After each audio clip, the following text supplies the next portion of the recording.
Alright, let's settle it down, you adult man children. Eyes to the front, and welcome to History 420, Topics in Pathetic Consumerist Nightmares, also known as a study of Bakugan 2018. Bakugan is a toy line consisting of spring-loaded shooter marbles with magnets in them that, when activated, open up into multicolored totems that you could play games with. Bakugan is what I consider to be the quintessential 2000s monster collecting franchise, which does say a lot considering just how many of those there were. You had your Beyblades, your Monster Ranchers, your Fossil Fighters, Draco Heads, Go-Go's, Pokemon and Digimon were still going, obviously. It is a really interesting time to study. But ultimately, even though a lot of those had better physical games, better video games, better shows, and so on and so forth, though none had better toys, really there was nothing that hit quite like how Bakugan hit. It really was a microcosm of its era. It had everything. It had the safe for 13-year-olds edginess, it had the bloodless implied deaths, it had the obnoxious hardcore graphic design with explosions, metal teeth and claws, it had commercials starring cool kids who in real life would curb stomp you for playing with these, and a cameo in 21 Jump Street. Some believe it is a ripoff of Yu-Gi-Oh's Egyptian god Ra's Fear Mode, and they would be wrong. It's a ripoff of Summoner of Illusions. No, but seriously, Bakugan was the invention of the only type of person that could have come up with something like it. An unemployed Arkansas toy designer who was living with his mother.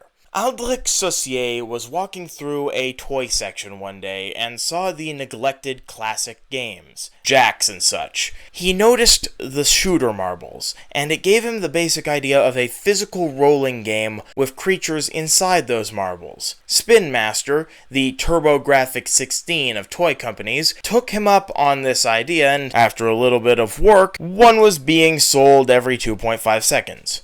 They were a toy line, a faux anime produced by Canadians, they were challenge mode anal beads, and they were plastered on every bit of merchandise you can think of, including a terrible board game, 2 decent video games, 2 shitty video games, and my first experience with heartbreak when Monsuno hit the scene and I realized it was all over.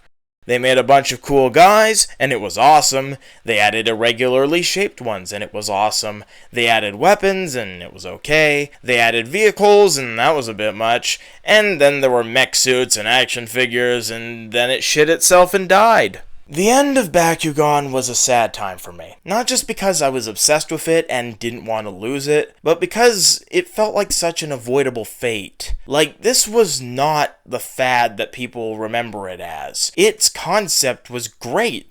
Little miniature pocket-sized Transformers, that's already a proven concept. It had the staying power, and just like the original Transformers, what went wrong was mishandling. It tried to overextend itself, it tried to be what it wasn't, it overbloated itself with unnecessary gimmicks and ideas. Had it just stayed focused and simple, it probably could have survived to become one of the classic pillars of the monster collecting subgenre erected over Pokemon's ever-engorging corpse. If they give it another try, and really stayed focused and proper and all of that, then maybe it could work. And hey, I've been seeing an uptick in 2000s nostalgia lately. Maybe 2023 is finally time to reboot. What? Since 2018? It just died? Indeed, in 2018, Bakugan returned with a full-force reboot, and no one seemed to realize it. The amount of conversations I've had that got to reminiscing and then ended with, "Oh my god, Bakugan returned? I have to look it up.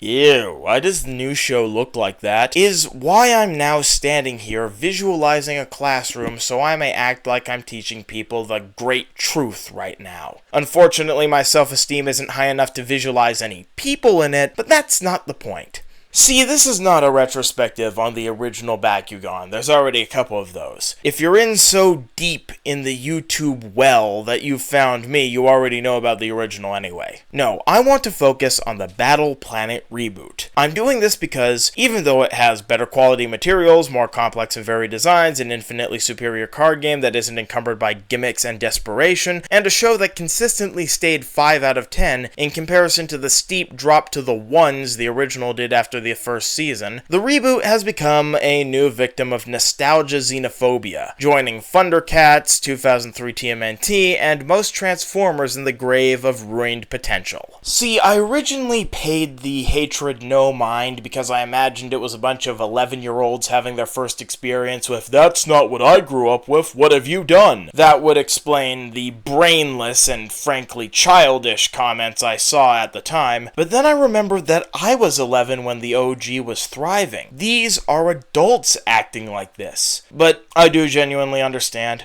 For most people, the main Bakugan experience is a few broken Season 1 and 2 toys in a box somewhere, vague memories of the twist in Season 1, and finding out about the new show through that Nintendo Treehouse game announcement blue-balling them. That was like the worst setup of that year, man, seriously. I get it.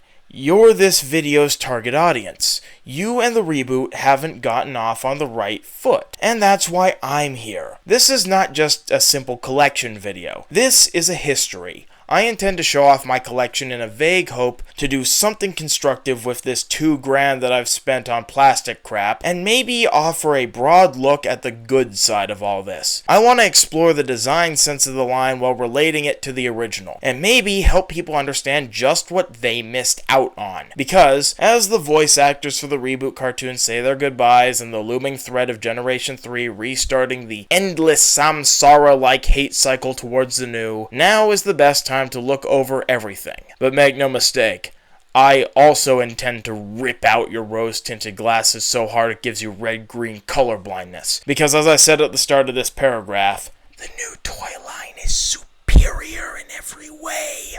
Now, don't misunderstand me. I do adore the original. I wouldn't have spent so much on stupid plastic balls instead of doing something worthwhile with my life if I hadn't.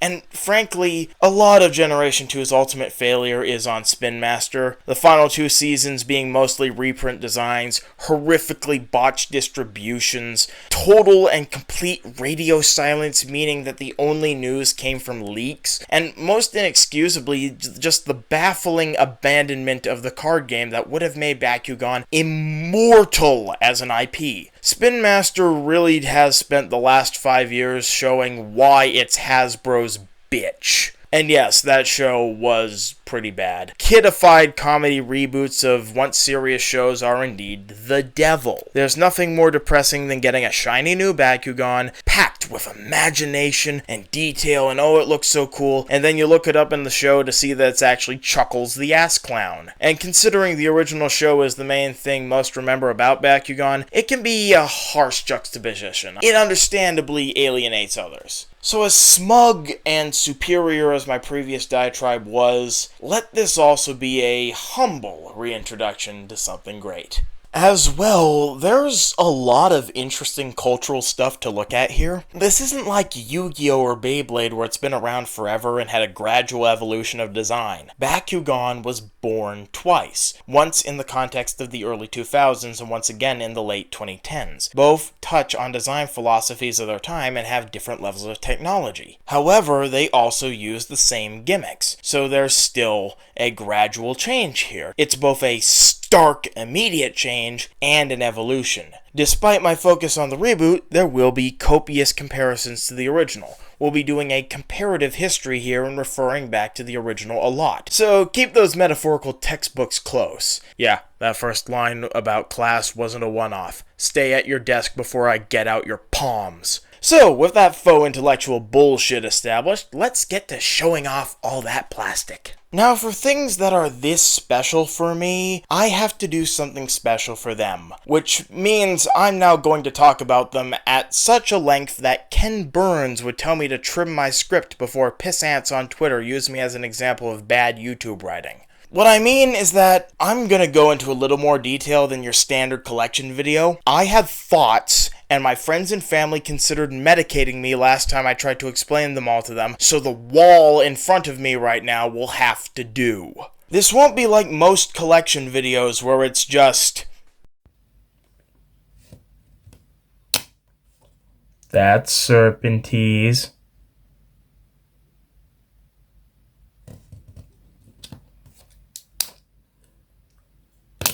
That's Ventus Serpentines.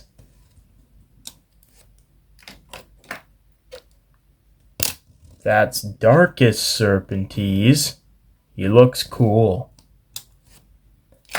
That's Hakuin, the best Bodhisattva. Suck it, Mahasvama Prapta fans. That's a Gourmeti. We're gonna go into detail.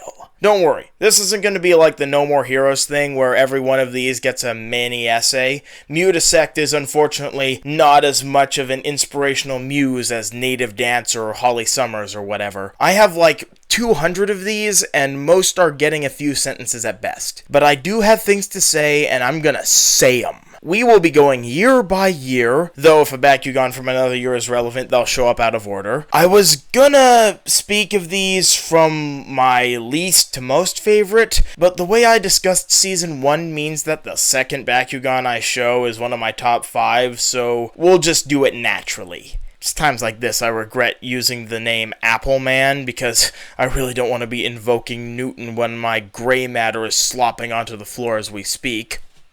Oh, there it is. So open your notebooks, because it's time for...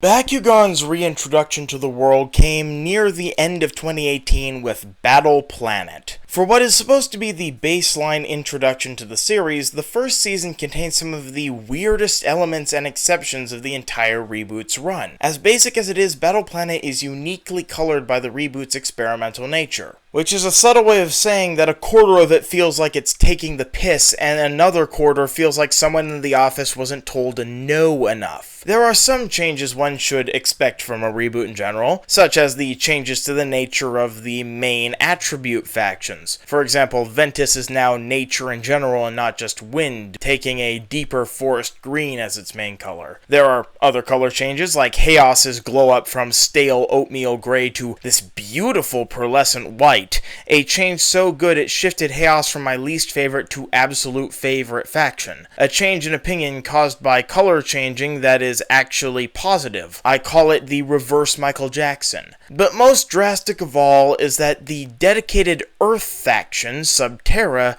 seems to have hit a gas pipe while digging and was found dead in its Las Vegas townhome. So the new copper-colored energy faction, Arliss, took its place. I have no deep thoughts about this change. I liked Subterra. I like Arliss just as much. Moving on. The original Bakugan toy line was developed and designed by Sega Toys in association with Spin Master. However, they're not part of the reboot. This creates a few issues. One is that Spin Master doesn't have the rights to the original designs or characters. Only Dragonoid, the main face of the franchise, and 4 other Bakugan make a return in the whole series. And aside from Dragonoid and Hydronoid, they're all the baffling fodder characters, Gargonoid, Cycloid, and Centipoid specifically. These were Bakugan that either everyone or lame side characters in the first season of the original had. I suspect they only got picked because it's way harder to copyright public domain monsters like Cyclopses and Gargoyles. These Bakugan also have drastically different designs too, so they do stink of legalism. There may as well have been an imprint of the ink used to write the fine print on the contract as a pattern on these. Reboot Cycloid looks like the original giant ogre design spent the intervening years between jobs doing temp work as a prop in a Valve game. Hydronoid is now an actual Hydra and stays quadrupedal. Yes, I know that's the fusion one, but I don't have a normal one, and Krakelios is not offering anything to that partnership aside from being the Jeff Dunham holding up the interesting part. That's about all there is to say about that one, actually. And Gargonoid... Well, Garganoid went nuts, and is the best Bakugan of Year 1. Really, this one's the best introduction I could give you to the new series, showcasing many of the new design sensibilities, gimmicks, and properties of the reboot. The reboot Bakugan are B3s, and despite that sounding like a really weird type of vitamin that you need a prescription for, it's actually about size, which you also need a prescription for. See, because the original was based on shooter marbles, the first season's Bakugan were incredibly small, but this meant that they were naturally toddler throat sized, so worries about their safety meant they got an update to the B2 style, which were larger. This was a blessing in disguise that it allows them to make far more complex designs and incorporate bigger gimmicks like lights and sound systems. This would go even further with the Japanese exclusive Bakutech series that made them even larger in this B3 style, which the reboot uses. We can see this clearly with Garganoid. The original B1 version was pretty simple, a sculpted head and a body hidden between some panels that open into wings, and a solid bottom half with a few feet that you have to fold out. Very simple design used by many of the originals. Compare it to the reboot one and it may as well be another toy line. Much higher parts count, incredibly dynamic posing, and packed with mechanical detail. It's a really astounding upgrade and almost allows me to forgive them for not fitting in shot glasses anymore.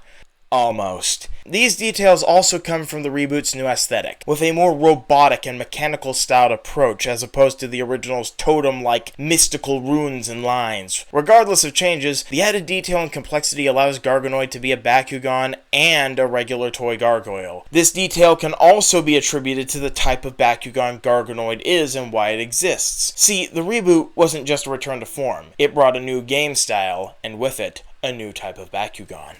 See, the original game was simple. Propeller Beanie and Lollipop simple. Lord Kitchener's gardening solutions simple. Unsustainably simple. It was just a game of numbers and simple math. You rolled your guys onto cards, you added the equivalent numbers, whoever had the biggest one wins, and all of the gimmicks were just new ways to add numbers to your characters. This meant the original series became increasingly bloated and older characters were phased out instantly when new seasons came in, because they made those new seasons have bigger numbers so people would buy them. And it's like the purest form of power creep you could possibly ask for, and it ultimately killed the series. If the reboot was to survive long term, it would need something more, and more it had. The reboot had an actual regular card game of like proper cards and decks. It was one that was really well thought out and intelligently used Bakugan's strengths, the physical aspect, with the chance to use your cards and abilities dependent on landing your rolls and blocking out the opponent. Static gate cards were what you used to land Bakugan on, but now you use these things called cores, each having strengths or even acting as traps. In accordance to this, each Bakugan requires you to use certain core types, so you have to plan around that. Strong cards could be balanced by forcing you to use core types that just aren't as powerful as others. Unlike gate cards, cores are mobile and can be placed strategically around the field. A lot of the game revolves around making that field favorable to you. Characters like Gortheon being shaped like walls, or Fangzor being half hollow to allow for easier trick shots, demonstrate that the skill ceiling and planning is higher than what the average players would be at the start, giving it room to grow. Movement in 3D space is emphasized over most card games, and it was unique and could have sustained Bakugan as a franchise. But Spin Master executives don't care about any playing cards that aren't currently cutting a line of cocaine, so it ended up being non-existent by year 4 and 5 and wasn't distributed at all when it mattered. Because God is vengeful and capitalists are his angels. Radicalization aside, this new game required new design senses, so they took an old and crappy gimmick from the dying days of the Legacy series, Sky Raiders,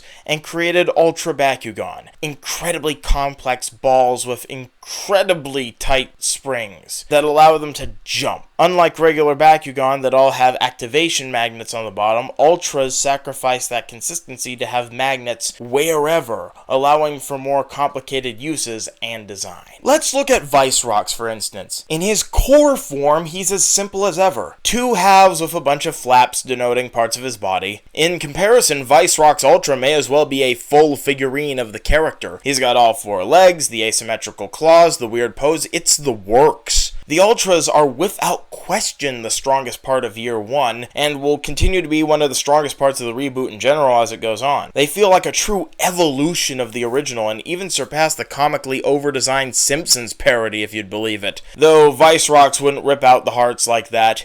He kills slowly.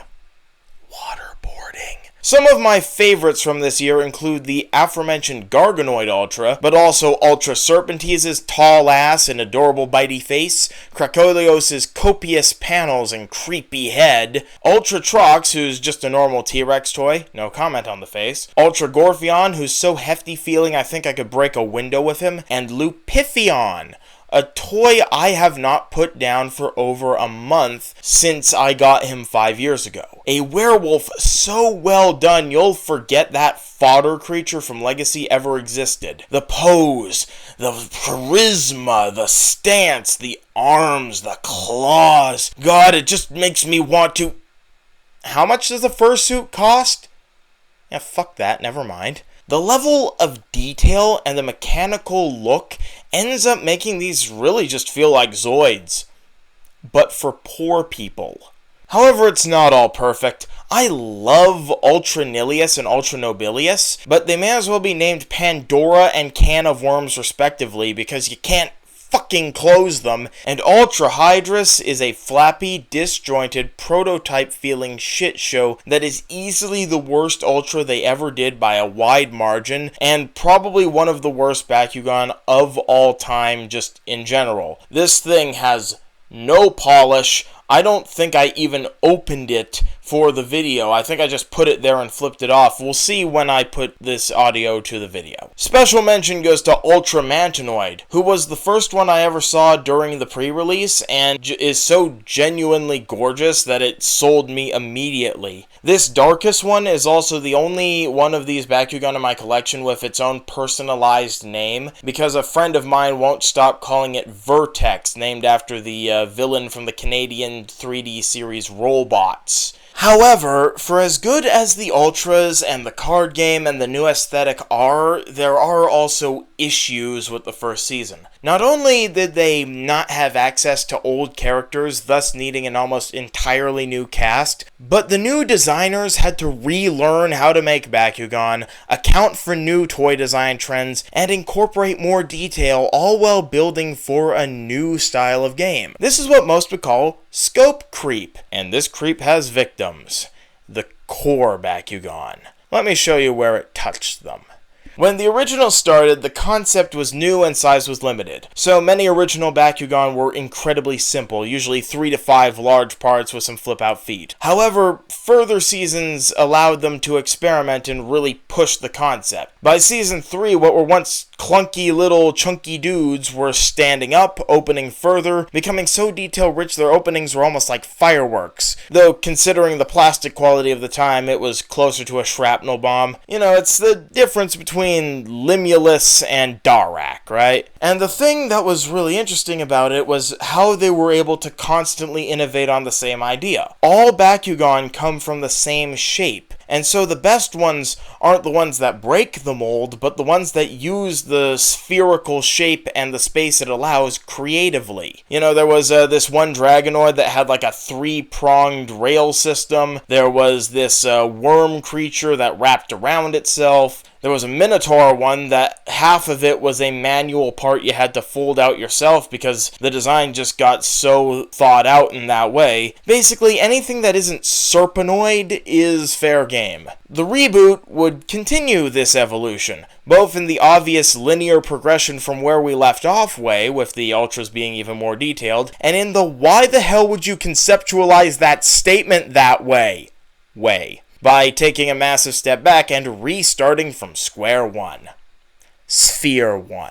Yes, indeed, because of this, the core Bakugan of Season 1 contrast their Ultra Brethren by being much lesser than. There's a lot of jank, such as Hydrus' platypus impression with a head that looks like he was conceptualized as a Diaclone mech and not a character. There's Pegatrix's central body cheese wheel circle thing that all of her bits are stuck to. In fact, she's so disjointed, her head is entirely separate from everything else, allowing for a secret Lovecraft-themed form of the Okami final boss.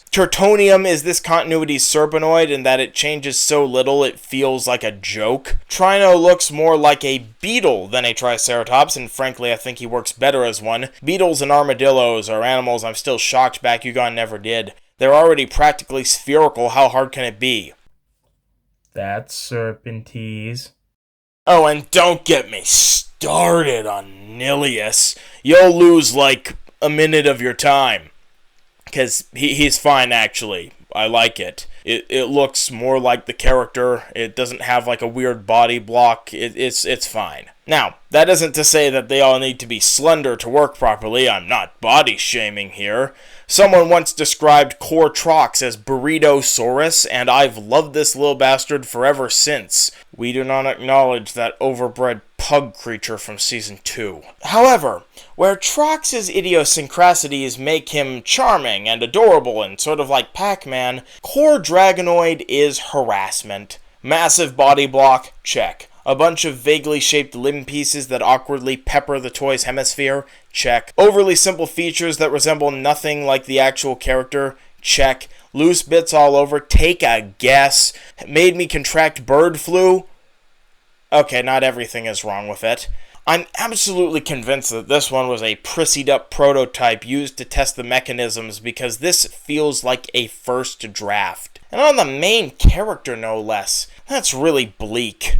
But this was a temporary issue. The core class Bakugan improved immensely by the second half of Battle Planet, and in fact, later on in the series will start surpassing the Ultras and everything else. Starting here though, let's look at Syndius, who's still pretty chunky, but he wears it better. Instead of feeling generally aimless or being a bunch of blocky limbs stapled to a brick, there's a greater sense of shape and design to him. He's truly the most runway ready of the original core classes while still having a Jupiter-sized dump truck. He's also fun because he's part of a group of original Series 1 Battle Planet Bakugan that are general callbacks to categories of guy from the original. For Syndius, he's a callback to the robot warrior humanoids from the original like Laserman or Robotalion and Siege, and I love those guys. And I don't even think there was one with a sword back then, so Syndius really cut out a niche of his own. There's Mantanoid, who beats the crap out of Mantris, whether you're core or ultra. However, let's not pretend here. Syndius worked out pretty alright, but a lot of these old ones with the serial numbers filed off, a lot of the creativity came with them. Trino is just a regular Triceratops in comparison to Saurus. Hydrus fills in Tigrero's place as the main team's cat, but has none of the warrior aspects. Nilius is the worst of these because he's obviously a Hydronoid clone and is actually a really good Hydronoid design, but they just called him something else. Even while Hydronoid was still an available name, apparently. It's like if Hydronoid got a theatrical release, so they had to recast the classic actor in favor of a famous person and left him to be a cameo. It comes off as really a lack of confidence, like they were scared of naming things after legacy characters, and frankly that lack of confidence is the most prevalent issue of the Season 1 cores. So many of them just don't go the full distance. It has a glaze of lack of inspiration all over themselves. But Syndius survived and is a really interestingly thought out design that feels like a proper evolution of the concept while still having a design all his own. Something the reboot gets much better at over time. His Ultra even grabs core hexagons used to play the game and it looks like a shield. Oh crap, that's Hammer Gorum, isn't it? Fuck!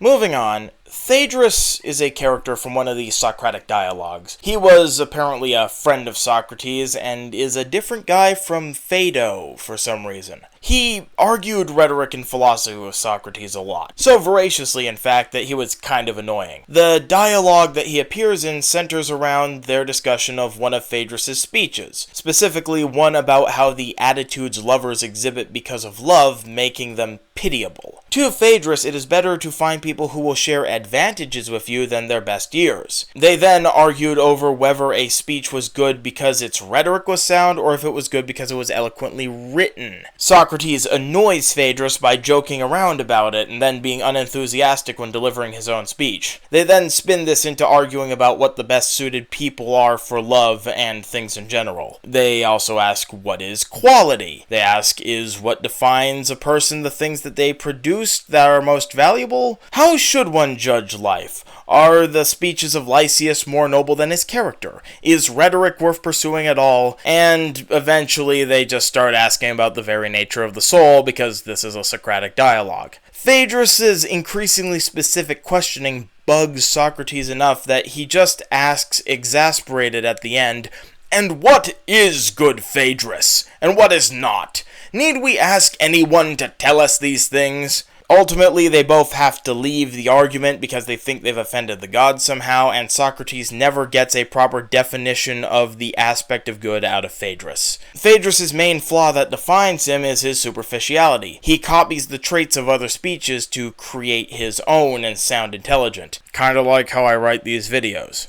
The name Phaedrus also appears as the name Robert Pirsig uses to describe the consciousness that once inhabited his body in his book Zen and the Art of Motorcycle Maintenance. The Phaedrus personality being so overbearing and hungry for knowledge that ultimately he needed electroshock therapy to keep from going insane, thus leaving the person Pirsig is when recounting the story as a different entity entirely. Pirsig's character retraces Phaedrus' steps to demonstrate Phaedrus' philosophy to his young son Chris, and as he goes he must grapple with the memories he finds to avoid becoming as obsessed with knowing Phaedrus as Phaedrus was with knowing everything else. Thus, in literature, Phaedrus is thus a consistent metaphor for an obsessive hunger for superficial knowledge, and answers to questions with none. I describe all this to you to understand why this Shenlong dragon toy that shares a name with Phaedrus makes me feel so confused and terrified. I feel like I'm staring at a cursed totem that will make me hunger for more knowledge than is worth till I go insane. Also, it looks like a Zord,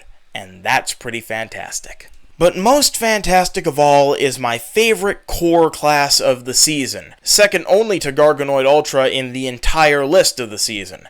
Zentaur. It's ironic that this one has Zen in its name because it has no chill. It's like this big spiky dark night monster in comparison to Syndius's Gawain. Just real anger coming off of this thing. Syndius's whole thing is having that sword, and Zentaur's is bigger. He's also larger feeling in general. With the toy, it's simply because his stature is way less chunky and he offers way more of a presence. That is a stance right there. But in canon, we all know it's thanks to the fact that, one, he's got a real slender, tall human part of his body, and then that massive horse part. He's got massive horse legs, he'll do massive horse free throws, get massive dunks, and all of the women are gonna want his massive centaur. Anyways, in all seriousness, Zentaur is brilliant.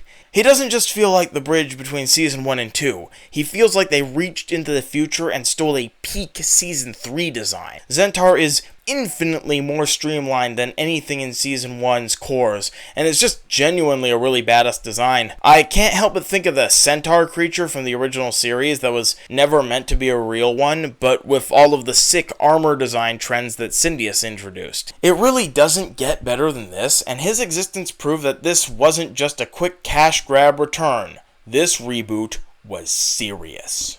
But to end this look at the first season, let's address the overhanging glorified parade float in the room. Please, it's knocking over the bookshelf. We need to talk about Cubbo. Cubbo is probably the most controversial character in the entire franchise and not just the reboot. He's overused, he's annoying, his costume line clogs stores. Cubbo has become almost as central to Bakugan as Dragonoid himself, and it's been infuriating for many. And that's unfortunate because his concept is actually really fun.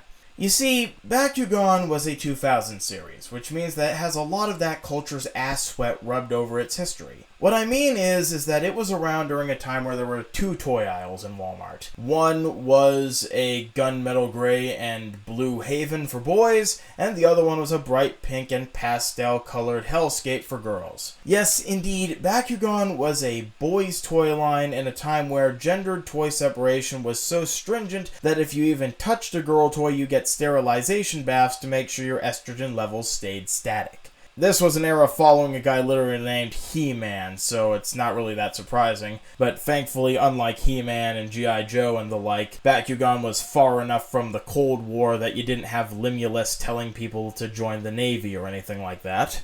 But still, because it was about freaky-ass beastmen having Glaswegian-style slugfests, the series was put firmly in the boys category. However, its concept was so sick that girls were into it too. I once had a real sad conversation in elementary school with a girl whose parents wouldn't let her get one because it was supposed to be a boy's toy, and I felt bad for her. But because they noticed that there were girls into it, Spin Master naturally capitalized on it by making Zoobles, simplistic pastel-colored creatures who rolled around little houses and did cute things like cover their eyes with their head flaps. Because really the best way to expand your demographic is to create something completely unrelated and patronizing with only the slightest resemblance to what it's trying to copy.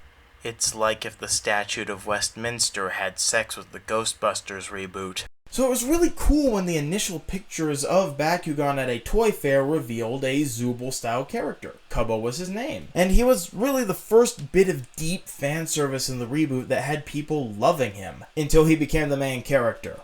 He appeared on way too many cards, he became a nuisance in his episode and didn't really pull his weight, and his cosplay Cubbo subline, a subline of him dressed up in a bunch of costumes, was taking up like half of the section most of the time. It was just too much. Yes, they were popular, but it was just too much. And people started to hate him. Personally, I still like the idea though, and I don't hate Cubbo's existence despite all of that. Franchises like this need their soft, kid female appeal characters to draw a broader audience, and otherwise they would be massively put off. Remember, all it took was a single missing rat and some atonal music for Pokemon to make fans shit themselves for 25 years. How do you think Slugler makes them feel? Zoobles were a way to separate potential fans, ultimately evading things. But Cubbo being a Bakugan means he's a fun entry point. I've literally seen people pick up a Cubbo just because they're cute despite not even knowing Bakugan. Transformers has Bumblebee, Marvel has Groot, Pokemon has Pikachu and Eevee, Bakugan has Cubbo. At least his premise doesn't attract Fox News and leptospirosis. You sell a few million cosplay Cubbos and Funko Pops so we can expand the fanbase in a way Littlest Pet Shop for Girls Who Are Boys Now never could, and thus justify Warrior Whale. Lay off. Also, just to get him out of the way since it's the same story, hi Firaxel! Get out of my house, Ultra Firaxel! Season 1 was a return to form after a large absence. Its theme is experimentation. Some works, some doesn't. It does a lot of things wrong, but it's hard to be mad at it. Things needed to get back into gear, and by the end of this season, they definitely do. One could call it the rehab recovery season of Bakugan, but I wouldn't, because the next season is one pure, refined, high-quality trip.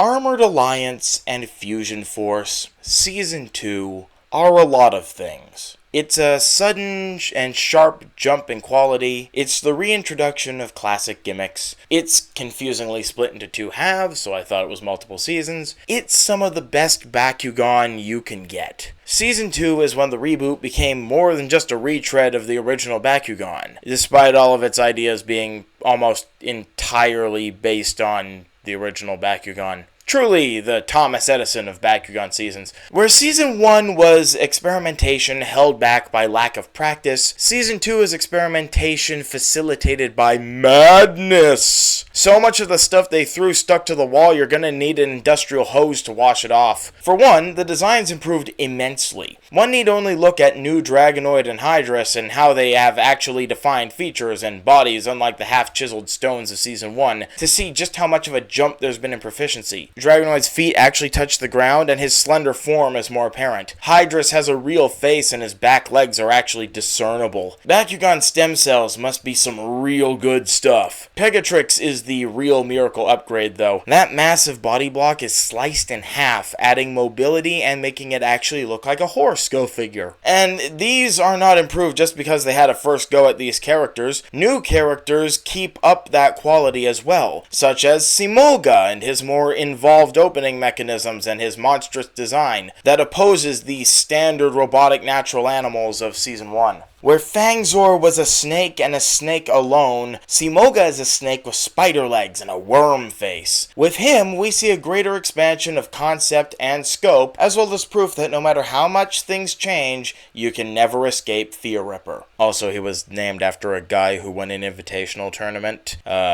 He's one of two that got that because they used to give a crap about us and then they stopped. The scope was also expanded into physical gimmicks with the return of Baku gear. Because what could be a better addition to Weeaboo truck nuts than a Hydra dual-wielding sawed-off shotguns? Oh boy, if I were someone who had a fetish for monsters holding real weapons, I'd say my Dragoonity starter deck is starting to feel real inadequate.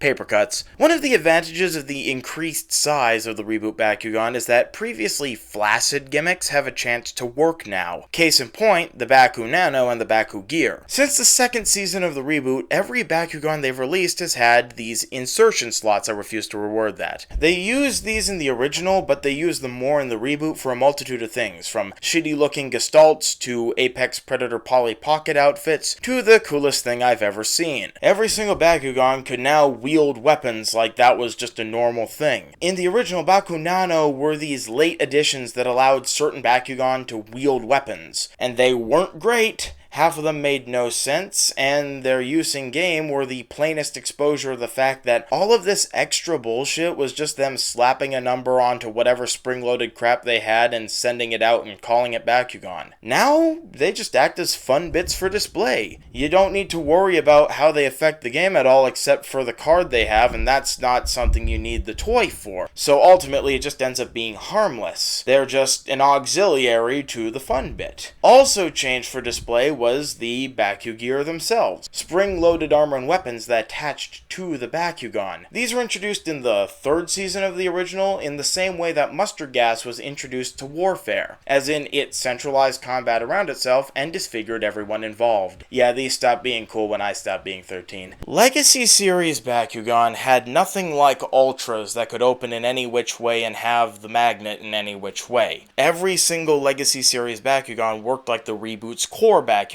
The magnet was on the bottom, and that's how they opened. This was already a major limitation to the way they designed the characters, but it was especially a limitation in how they incorporated gimmicks. Take the Battle/Baku gear, for example. In the original Legacy series, all Season 3 Bakugan had to be built around this proprietary peg and magnet system to work with the battle gear. These were able to make them look very cool, but they were always present. If you didn't have a battle gear, there was just these random immersion breaking pegs on every single one of them. It was needlessly limiting. And ultimately, as amazing as it was when we were kids, seeing it all open up at once and it looked like real cool mech armor, now that I'm older, I can't help but only see the limitations of this. It felt like there was a lot of potential squandered so we could have these silly looking pegs. The Legacy Series Battle Gear made the Bakugan change for them, while the Baku Gear in the reboot changed for the Bakugan. The Ultras already existed,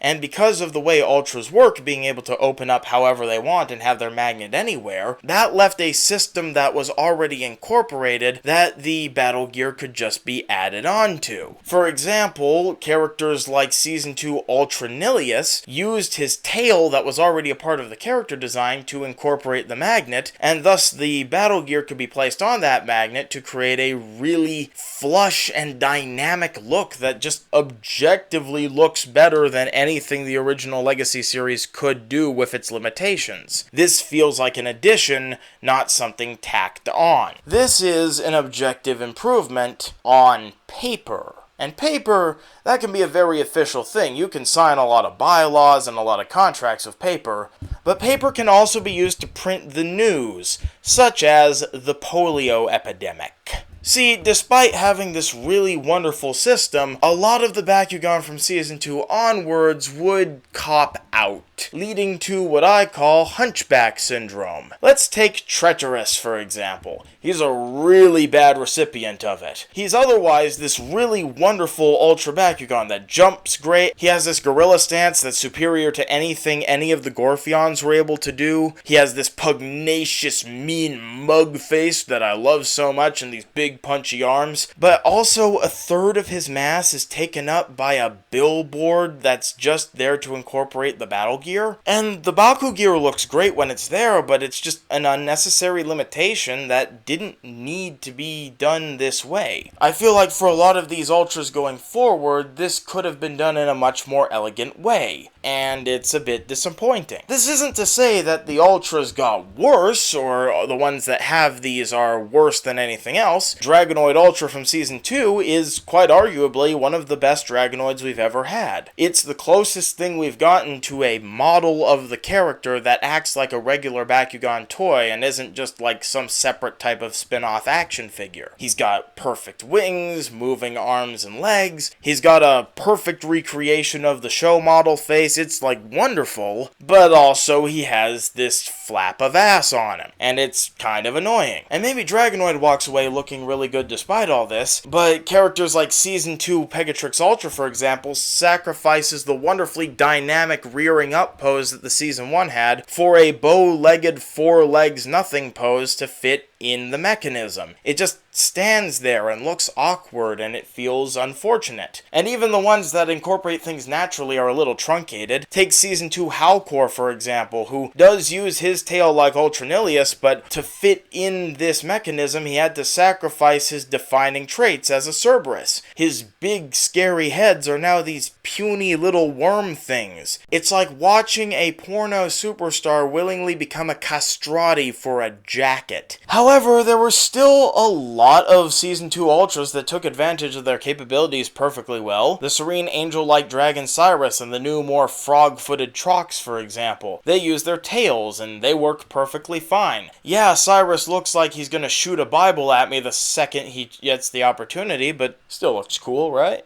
But the jump bricks simply cannot be a prevalent issue for me when everything else just comes together perfectly. For example, Saber Pyravian and his massive arsenal of cannons and shotguns. I would mention his jump brick, but ultimately it still looks too cool to ignore anyway, so why bother? This is where I would make a joke about why a bird-chested Orochi beast Deva creature needs guns, but what else are you going to use 6 heads for besides shooting lasers and aiming things that shoot lasers? Hot dog eating contests? Barbershop hexettes? Really concerning one-man talk shows? By the way, you probably noticed this guy's got real weird colors, and that's because Battle Gear weren't the only gimmick introduced in Season 2. There was also the fusions. It's just special colors with 2 attributes. The fact that they use a bunch of old characters does help spice up previous designs though, so that's fun. Season 2 really was the kitchen sink of the reboot, sailing all it had across the sky like a damaged airplane full of fireworks. First, I should really put more emphasis on what I mean when I say detail, though. I think I've made it painfully clear through inference, but enough time on Twitter has shown me that even if you grafted a statement and definition into someone's eyelids so it is visible to them for their entire lives, you still won't get them to understand. So let's take a look at what I mean real quick. Part of what makes Bakugan so cool is the variety they get from uniformity. Each one, besides the weird ones, has to become a sphere. A good one finds a way to use that to its advantage to be unique. How each one uses the same shape it has to become unique is what's interesting about them. The obvious way of doing it, and what Season 1 relied on, was just having a bunch of opening flaps with decals on them, but Season 2 needed to think more laterally if it was going to grab people still. And by that, I mean someone discovered simple machines between seasons. Hinges is the name of the game, and I can't believe Bakugan survived changing its name to that, but here we are. But seriously, as I said previously, hate to body shame, but Pegatrix is doing so much better now that she isn't a bunch of limbs stapled to a brick. Though she can still pull that look off if you close it like that. Queen shit. Newcomer main character Farol really works this as well, with a sleek design, well accentuated features that meld into the pattern on the ball form, a unique Egyptian aesthetic, and oodles of charisma alongside just being precious. They've released packs with the first releases of each main character,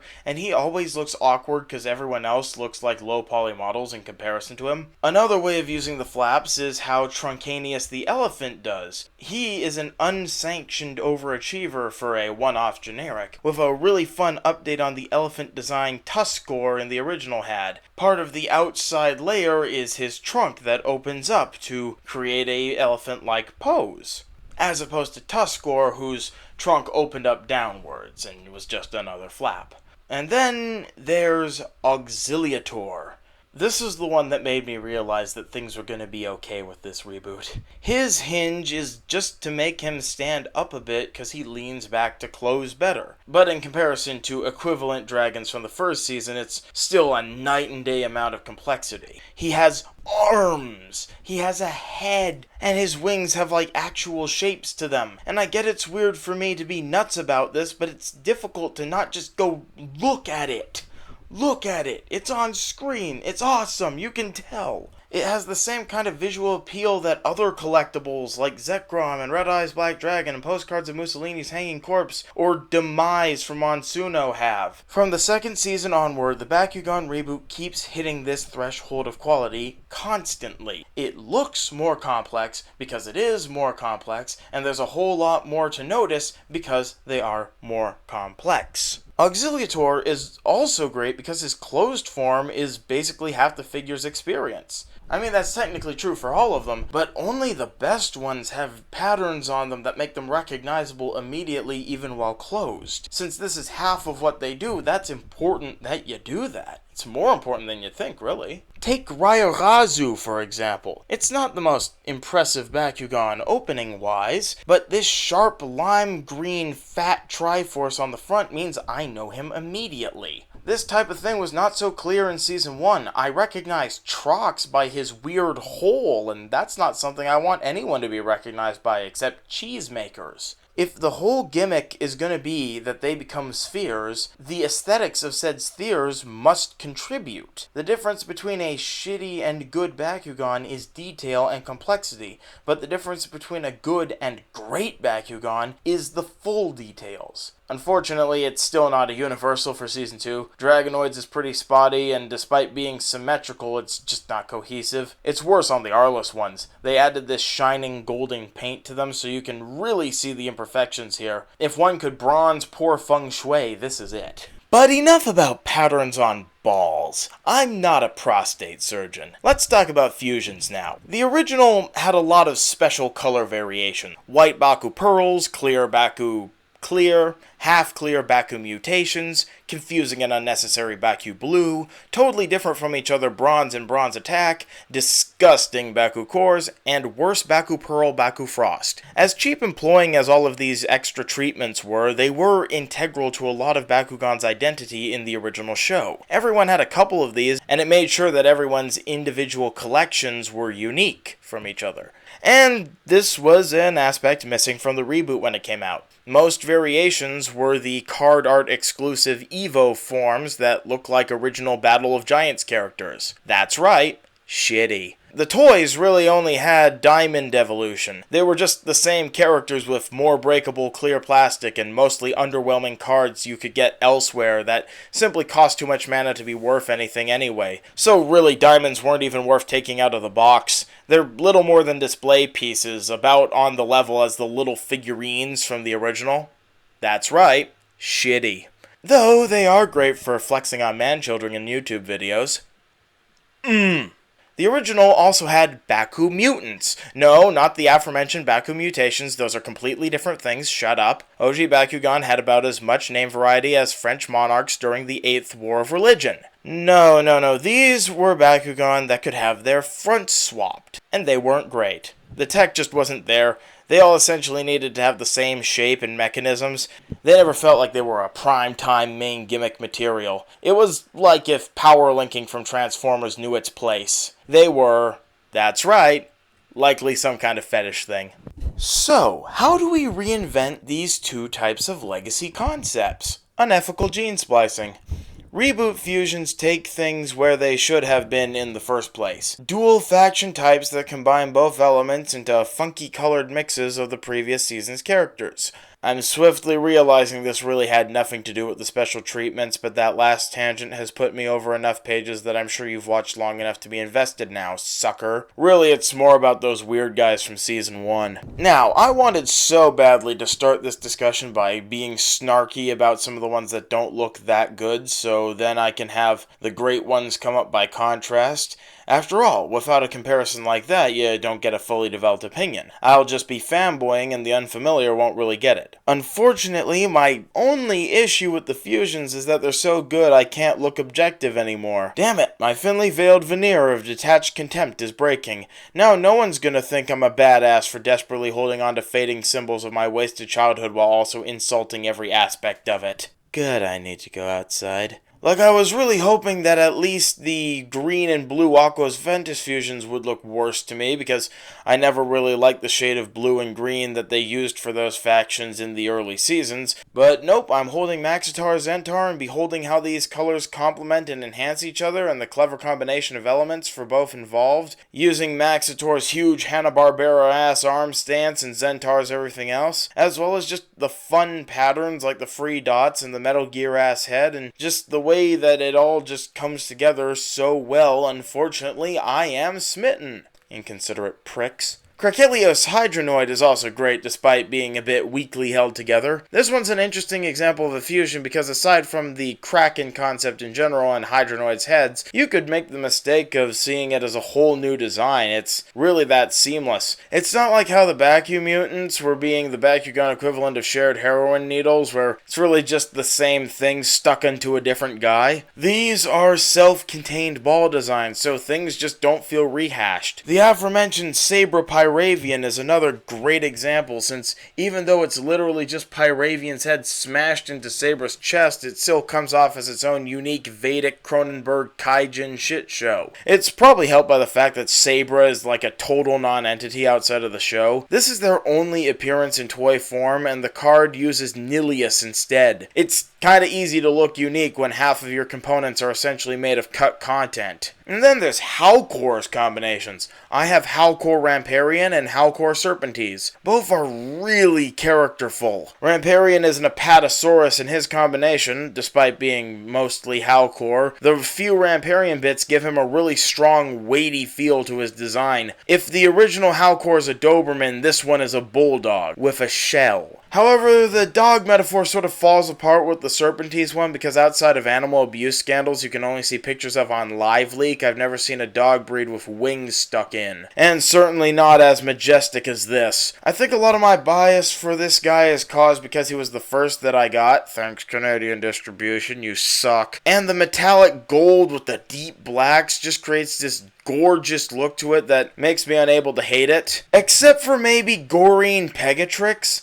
I mean, I love the mechanical, bulky robot being juxtaposed with the ethereal and mystic Pegasus. It's like if Terminator Salvation was a literal title. The problem is just that this is my least favorite Bakugan to close of all time. I love the added complexity, as I've said before, but this one just has too many fiddly bits. Everything's just a little too springy and doesn't reach far enough. It gets just a little too complex. There's a sweet spot in there, and this one's a little too far. But it's not all weird and wacky versions. Believe it or not, some of these are unmistakably combinations of characters. For example, Dragonoid and Tretorus gives Drago massive pecs and bodybuilder arms that I'm just enough of a scaly to be into. Plus, the color breakup makes it look like he's wearing a lucha mask. This design aspect will happen multiple times, and I'm going to point it out over and over again, because it's the best. The character just exudes power, and I feel like I've been in a fight just looking at it. It's like that one sword from Kung Fu Panda, but it's about punching you in the gut instead of cutting you. Hydrus Bactrix may be in the running for my favorite of the whole reboot. The best looking lion's mane of anything involving Hydrus, the massive claws and arms, the wings, this is another just look at it one. And following up a just look at it one is another just look at it one with Trox Cyrus, which does the Angel Dinosaur better than Vanilla Cyrus does Angel Dragon. I'm not sure about the weird beer belly, but those wings don't lie, and the white mask makes him look like a sour cream and chives luchador. When I die, I want this to be the angel that drags me to the tube they shoot people down into hell with. The last one I want to talk about is Feral Gillator, which is just a really good feral action figure with some colored socks. This one feels closest to a Season 1 style Ultra, almost like it's a non-transforming model of the character. It's nice that Feral got something like this, and the splashes of color thanks to Gillator are a treat. It's generally just a good Feral toy that happens to have a few design elements from someone else. Honestly, if this was just his design for the entire thing, I would probably like it even more than I already like this character. Another all-timer. Not much else to say. Ultimately, the second season of the Bakugan reboot is the mescaline-laced sugar rush era of the franchise. It has the highest number of substantial ideas in one season, to the point I thought it was 2 for a few years. Not all of it ended up working, but none of it crashed and burned either. The theme is enrichment. Its ideas would affect the rest of the reboot, and it feels as if they really got an idea for what the reboot truly is now. There's a certain personality here that just wasn't there before. Where Season 1 was asking if they could do it at all, Season 2 asked how could they do it more. But Season 3 would ask, how can they refine it?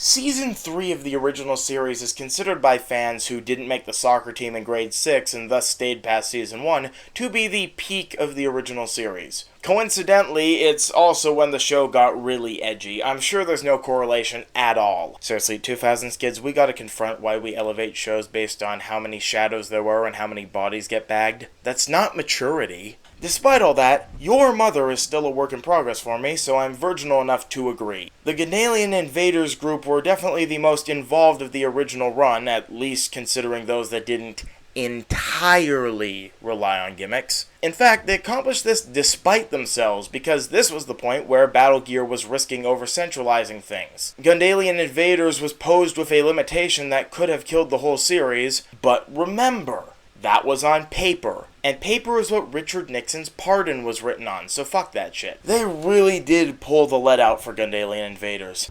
Classics like that Minotaur one, the Darak family, that one worm one that wrapped around itself, all of the new Dragonoids, it really pushed the limits of the legacy designs. And by that I mean that some of them had so many non-springed manual parts that it felt like a crossover with the very concept of origami, which would only be the second worst crossover Bakugan had. Third, if my dream of a crossover with Flori Expo, the largest floral trade show in North America, had gone through. Imagine Bakugan flowers.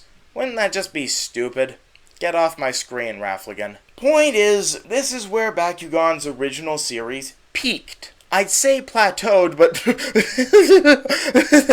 oh, it didn't last. And this fact leads me to why I think the reboot is objectively superior. Like, the main point. All of my previous reasons, be it the size, designs, complexity, which one had more monsters that I would believe have seen the movie Big, all of those are genuinely quite subjective.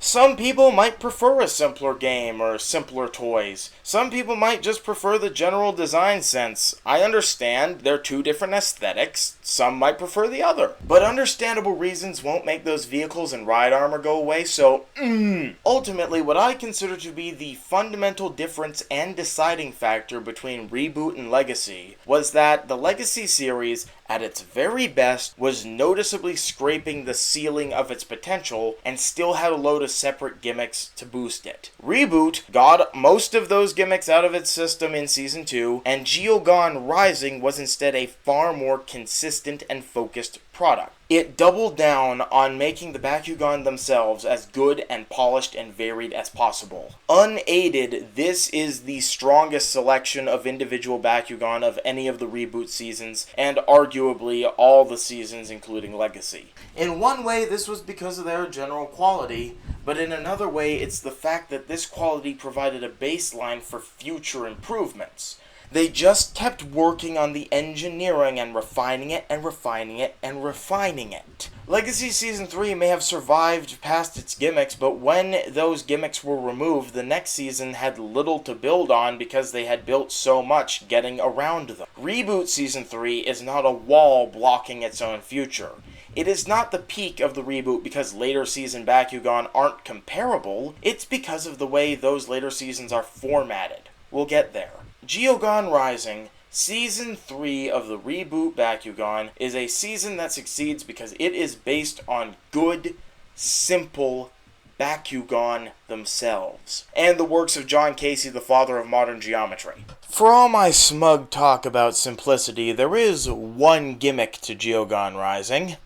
Defeating myself here. The titular Geogon. Ancient Bakugan from a long-forgotten age where they were more powerful and sphere supremacy wasn't a thing. These are a set of monsters that work the same way as Bakugan mechanically, but are differently shaped than the regular spheres. They're also the first gimmick of the reboot where you actually need one to play its part in the game. The gear was just cosmetic aside from the cards. The Geogon system offers a mulligan where you have to drop them from a certain height to essentially replace a duff roll. This could have been the death knell for the card game if they hadn't killed the card game already by this point. The last few sets were relegated to dollar stores, so ultimately they just end up being a fun side project that adds some variety. However, even if the card game had been supported, these weren't nearly as much of a threat as Battle Gear were in Gundalian Invaders, because they were self-contained, so you can just ignore them. This is actually thanks to the nature of their legacy equivalent. Just in case you think I'm mindlessly bashing Legacy here. Trap Bakugan. The toy equivalent of peaking in high school because they were the first major gimmick of the Legacy series, and also the only inarguably good ones. They were a logical deviation from the original concept. Spring-loaded balls, spring-loaded not balls. They were also, believable lore-wise. They were a different type of Vestroyan fauna that reveal that Bakugan are an order, not a genus. It's not like the weird anachronistic tech they also had, like the gear or chariots. But, as I said, what makes traps the best is, frankly, the fact they can stand alone. Every other gimmick, from something as harmless as the special treatments to something as crappy as the Bakunano, relied on the Bakugan themselves. Traps as a baseline were self-contained. They were only an accessory in the game, not the play. This persists with the Geogon, who are the same standalone offshoot, but with the added detail complexity that the entire reboot brings for everyone, thus making them pretty good. To demonstrate, let's take a look at Mutasect. Mutasect is a great demonstration of how Geogon succeed because its oval shape is not too dissimilar to the regular spheres. It will be different enough that the differences are obvious, but also similar enough that the similarities are also obvious. It is similar in shape to a regular Bakugan, but it uses its space differently. Look at its huge, long, straight arms. The most comparable Bakugan to that is Tretorous, who needs half of his form to do it, and his arms are rounded off to keep the sphere shape. What makes a Bakugan unique and how Geogon are made different comes from the necessities of the shape they fold into. Mutasect has a longer shape, so is far taller than basically every Bakugan, and the curves to its body are far more subtle as well. For what amounts to just a bipedal creature with arms and legs that looks about as much like the card art as Noam Chomsky's resemblance to what you think Noam Chomsky looks like, yeah, that's what I thought. Mutasect is a great start. The only one that doesn't really fit this is, unfortunately, the beloved Slugler. A Geogon whose Lovecraftian inspiration, silly name, and unusual design as one of the only Bakugan-related things that isn't geometrical made him a darling and sort of a meme in the community. But in my so far short tenure as the guy who takes pride in telling fans of niche products that I have a nicher opinion than they do, says anything, is that I need to tell my truth loud and proud to the actual blank wall in front of me right now. And that truth is, Slugler's meme potential falls apart with the fact that his toy is nothing. His transformation is 2 flaps around one massive piece that doesn't even cover his face, and a bit on his back that flips from one unreadable bit of translucent spiky nonsense to another unreadable bit of translucent spiky nonsense. Slugler is a weird tentacle monster. It could have opened in so many ways, but it's just a chunk of nothing. All the other Geogon pull their weight, however. Like Vipiragon, who is a really satisfying puck shape that is achieved by having it wrap its tail around itself. It's like it's going to sleep when you close it. a storytelling tactic I haven't really seen with this series. Yeah, that's right, I just called closing a toy storytelling. Then there's Stardox, whose potential for butt plug jokes has left me with such an intense indecision that I'm just going to use all of them. It's currently a 5-way tie between Guess Tico isn't the only bad dragon. Now I see why that one Vexos lady used a similar looking one. He looks like an octopus, yet it's a fully different type of penetration. The Arliss one looks like a literal chocolate starfish, and ha ha ha ha ha, look everyone. It looks like a device for self-gratification. Isn't my pornography-poisoned mind such a wealth of comedic potential? Let us all regale ourselves in this unfortunate creature's expense. I will hang myself later. So make of that what you will. I like the way the shiny bits reveal themselves when it opens. It's like a flashbang. The Geogon also introduced a new form of treatment. Diamonds. No, seriously. Look at Taylan here. The normal one is the regular Ventus green, but the diamond one doesn't just make itself clear plastic, it has a much lighter green with gold and metallic flake over it. Instead of being a cheap gimmick, Diamond Geogon are basically shiny Pokemon. And that's cool as hell. What's also cool about Taylan is that it's rectangular. The square ones, like it, Titan King, who's next season 1, but I don't really care about that right now, I feel like getting them all done, and the main Geogon who appears on all the posters, Arcleon, are the direct spiritual opposite to Bakugan, in that they are cubes. With this shape, they end up losing the whole marble thing like all the other Geogon, but they instead become a completely different play pattern. Monsters within building blocks instead of marbles. All the features of Bakugan are still here, but recontextualized with a similar simple shape. It's really fascinating. Cubes have just as much potential as spheres for this type of thing, so it's almost like an alternate reality where they're all cubes instead of spheres. I wonder what a pyramid one would have been like.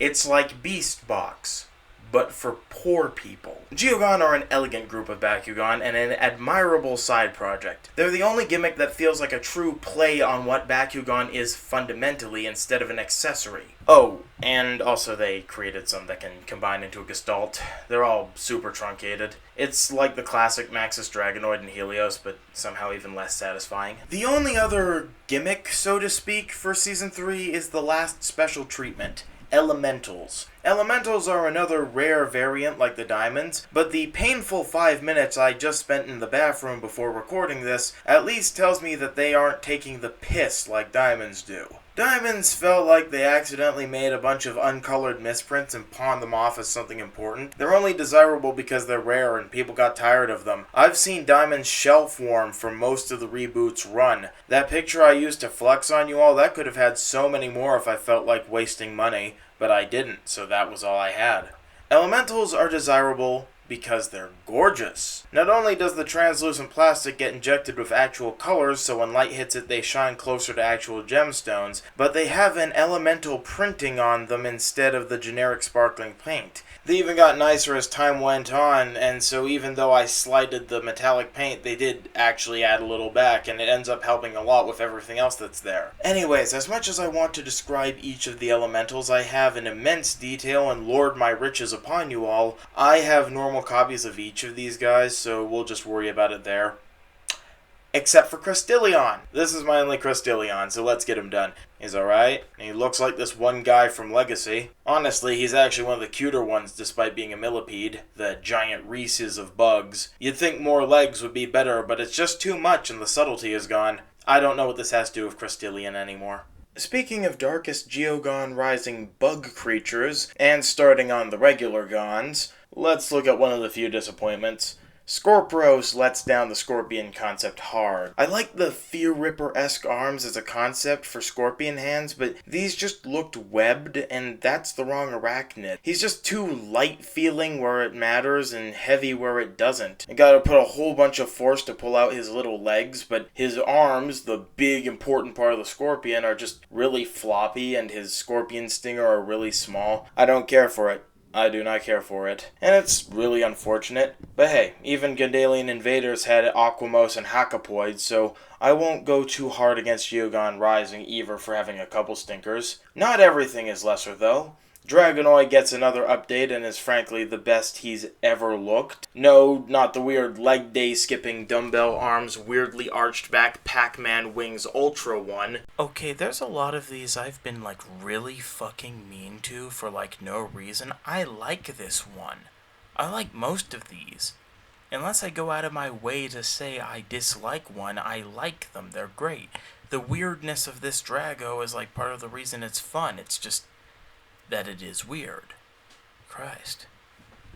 I enjoy that one, but god, it's weird looking. I'm talking about the core style one. The Season 3 Dragonoid core is perfect. The Season 2 Ultra was well featured, but it was an Ultra and had more detail to work with, yet still had the back 2x4. The Season 3 core uses a brilliant spring and slider system to stay proportional, has posable arms, and is the closest any Dragonoid's head has ever looked to the equivalent artistic rendering. It's just as good as you could ever want a Dragonoid toy to be, and I think it's the best one they ever did. Nilius also gets a sweet update. I can't comment on his impossible to find Ultra, thanks Canada, but the core is beautiful. Somehow between seasons, Nilius seems to have eaten Howcore, probably why he doesn't show up this season. He now has a third head and 4 legs turning into a Hydra Centaur creature. Something so metal that they added metal to it in Season 4. To fit all of that in a core is really impressive. Yeah, it had the weird split wings like Ultra Drago, but I'm more willing to forgive that because literally everything else is here. 3 heads, the extra legs blend into the tail piece so it doesn't look awkward, fine details, I can't complain much. As well, the Chaos version just looks like Blue Eye's Ultimate Dragon, so that's fun. Even has the same eye colors. Unfortunately, the other main characters don't have similar updates because this year lore reasons caused everyone else to be MIA, so a new group of main characters take over. This is something the original would do every season, and it was infuriating because ultimately the ones you'd be most attached to after so many years would be the least developed of your collection. As cool as some of the new characters would be, like Percival, Hawktor, and Wilda, it did feel like Poochies all the way down. But the reboot only did it for one season as a variation, so it's more warranted. Scorpros was the fill-in for Farol. This really undermines him even more because this is like comparing a Creator Clash roster with a Pataro fusion of Prime Tyson and Master Divine Brahma Spirit Form Lewis, but the others are cool. Fenneca is another example of how well they've been able to use the ball forms to make animal shapes by this point. Those ears are a work of genius, and I also love that little flap that holds the head down and collapses into the chest when it opens. Probably the most clever transformation in the reboot, I'm not gonna play around with ya. To make a creature as slender and tube-like as a fennec fox into something this round and still work so well is quite an accomplishment. Falcron feels like a return to the classic Ventus style, with a character based on all of the various Birdman-style characters like Falconeer or Ravenoid. He's essentially what Syndius is for the robots, but for the birds. The toy is fine, but it's really static feeling for a bird character. I don't really know how to explain it. It's like, even though a lot of things do move with it, it doesn't feel like a lot of things move with it. It's weird. It's weird. I like it, though. It's cool. No comment on the Ultra. But the real standout of these temporary main character guys, in probably definitely my favorite Bakugan of the reboot or legacy, is Sharktar. I love sharks as animals. They're the best. I would let one eat me if it meant that it would make sure they don't go extinct. I'm amazed Bakugan had never actually made a shark before. They kind of immediately went into sirens and sea monsters and stuff. No, just straight up shark with arms and legs that'll beat the crap out of you, and that feels like a real big missed opportunity considering just how good Sharktar is. He's everything I could have wanted from something like this. He's cool looking, he's actually an aquatic animal representing water instead of a goddamn lion. He looks good in every faction. The Ultra's able to keep his sleek shark design while also giving him massive legs to really sell the whole idea. I cannot undersell just how much this thing does for me. Look at his little smile, look at his flippers. Look at how much color he has. They have to use the quaternary colors for him. I didn't even know Darkus had white bits to it sometimes. Wonderful stuff this one is. Once again, just look at him. Absolutely fantastic. 10 out of 10.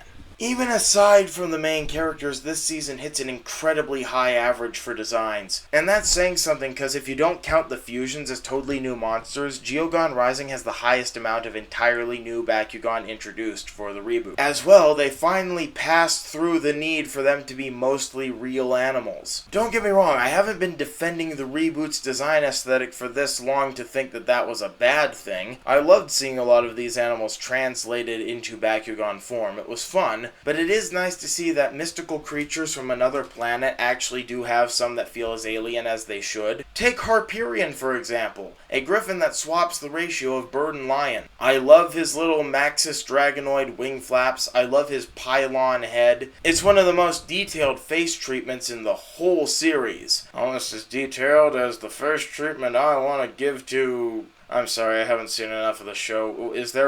Are there any adult women in this? Kravitz? Yeah, sure, Kravitz.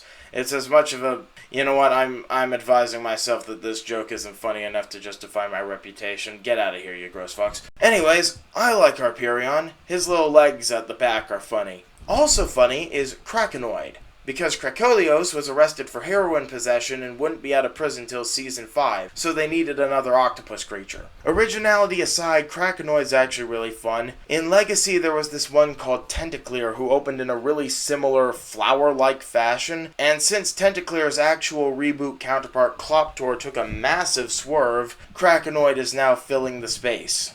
Okay, I was trying to offset the unoriginality argument by comparing him to another character. That's a little silly.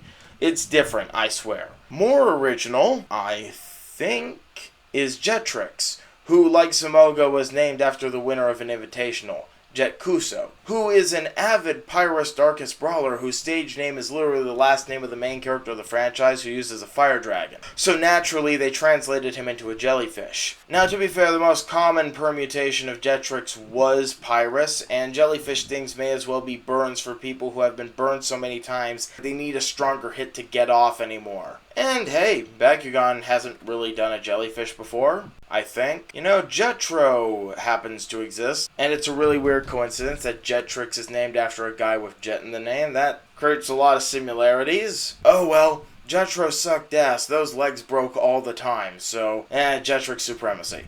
I personally want to see a remake of 7 Pounds with Winton and Jetrix. That would be hilarious. Now, definitely original is Spartillion, who might be the greatest idea ever. He's partly a humanoid type like Syndius, but with a whole chariot for a body. Car Centaur. He just rolls about on his giant wheels and crashes into shit. Here's what that one guy who screws his cars sees in his vehicle. Well, if he was also a scaly, at least.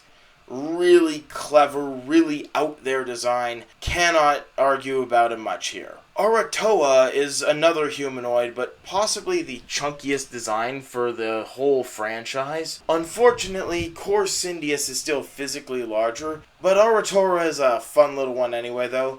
There isn't much to say about him besides a mini mode if you close him wrong. But his little face is just really funny. He's very endearing.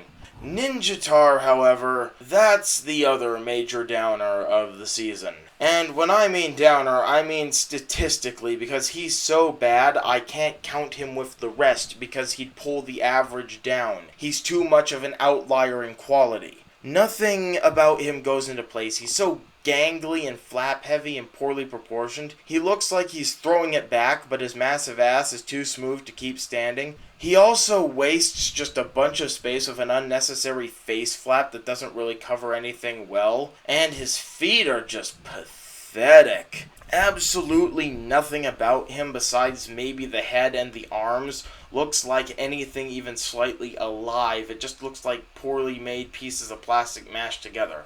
Let's finish off with a much better one. One of the best, actually. Behemoth. I have him after Ninjatar because he's essentially got the same basic body shape as Ninja Squash, but with a way better use of the space. There's an actual silhouette to him, and his arms and legs look like actual arms and legs. He really really sells the bulk of a massive flying bull dragon like himself, whereas Ninjatar was supposed to be a ninja and is thus let down by the bulk. I like Behemoth's massive wings and his big chunky head. It kind of reminds me of a Pachyrhinosaurus, actually. He and Ninjatar are the demonstration of how a Bakugan can and can't succeed when working with their limits. Behemoth is simply just a really well-realized Bakugan. Aside from a couple of stinkers, that is the entire story of Geogon Rising. Well thought out, creative, simple Bakugan. Geogon Rising is the peak of the reboot. It demonstrates what exactly is so special about the reboot, in fact. That is, that despite everything around it, it is most focused on clean, simple Bakugan and elevating the design of clean, simple Bakugan. Everything else is secondary. It has the most new Bakugan, it has the most inventive designs, and is simply just high quality throughout. Usually spiels like this in retrospectives are building up to the ultimate fall and depression, since the peak is not the last one. And you would only be half right, because it's not a complete and total drop to hell. The next season's actually quite good, it's just not as good as this one. But see, with franchises like Bakugan, especially when we're talking about the very first follow-up to the original, there's a little more to the story. There is a comparison to make. Yes, Season 3 is the peak of the reboot, but so is Season 3 of Legacy. The paths diverge now.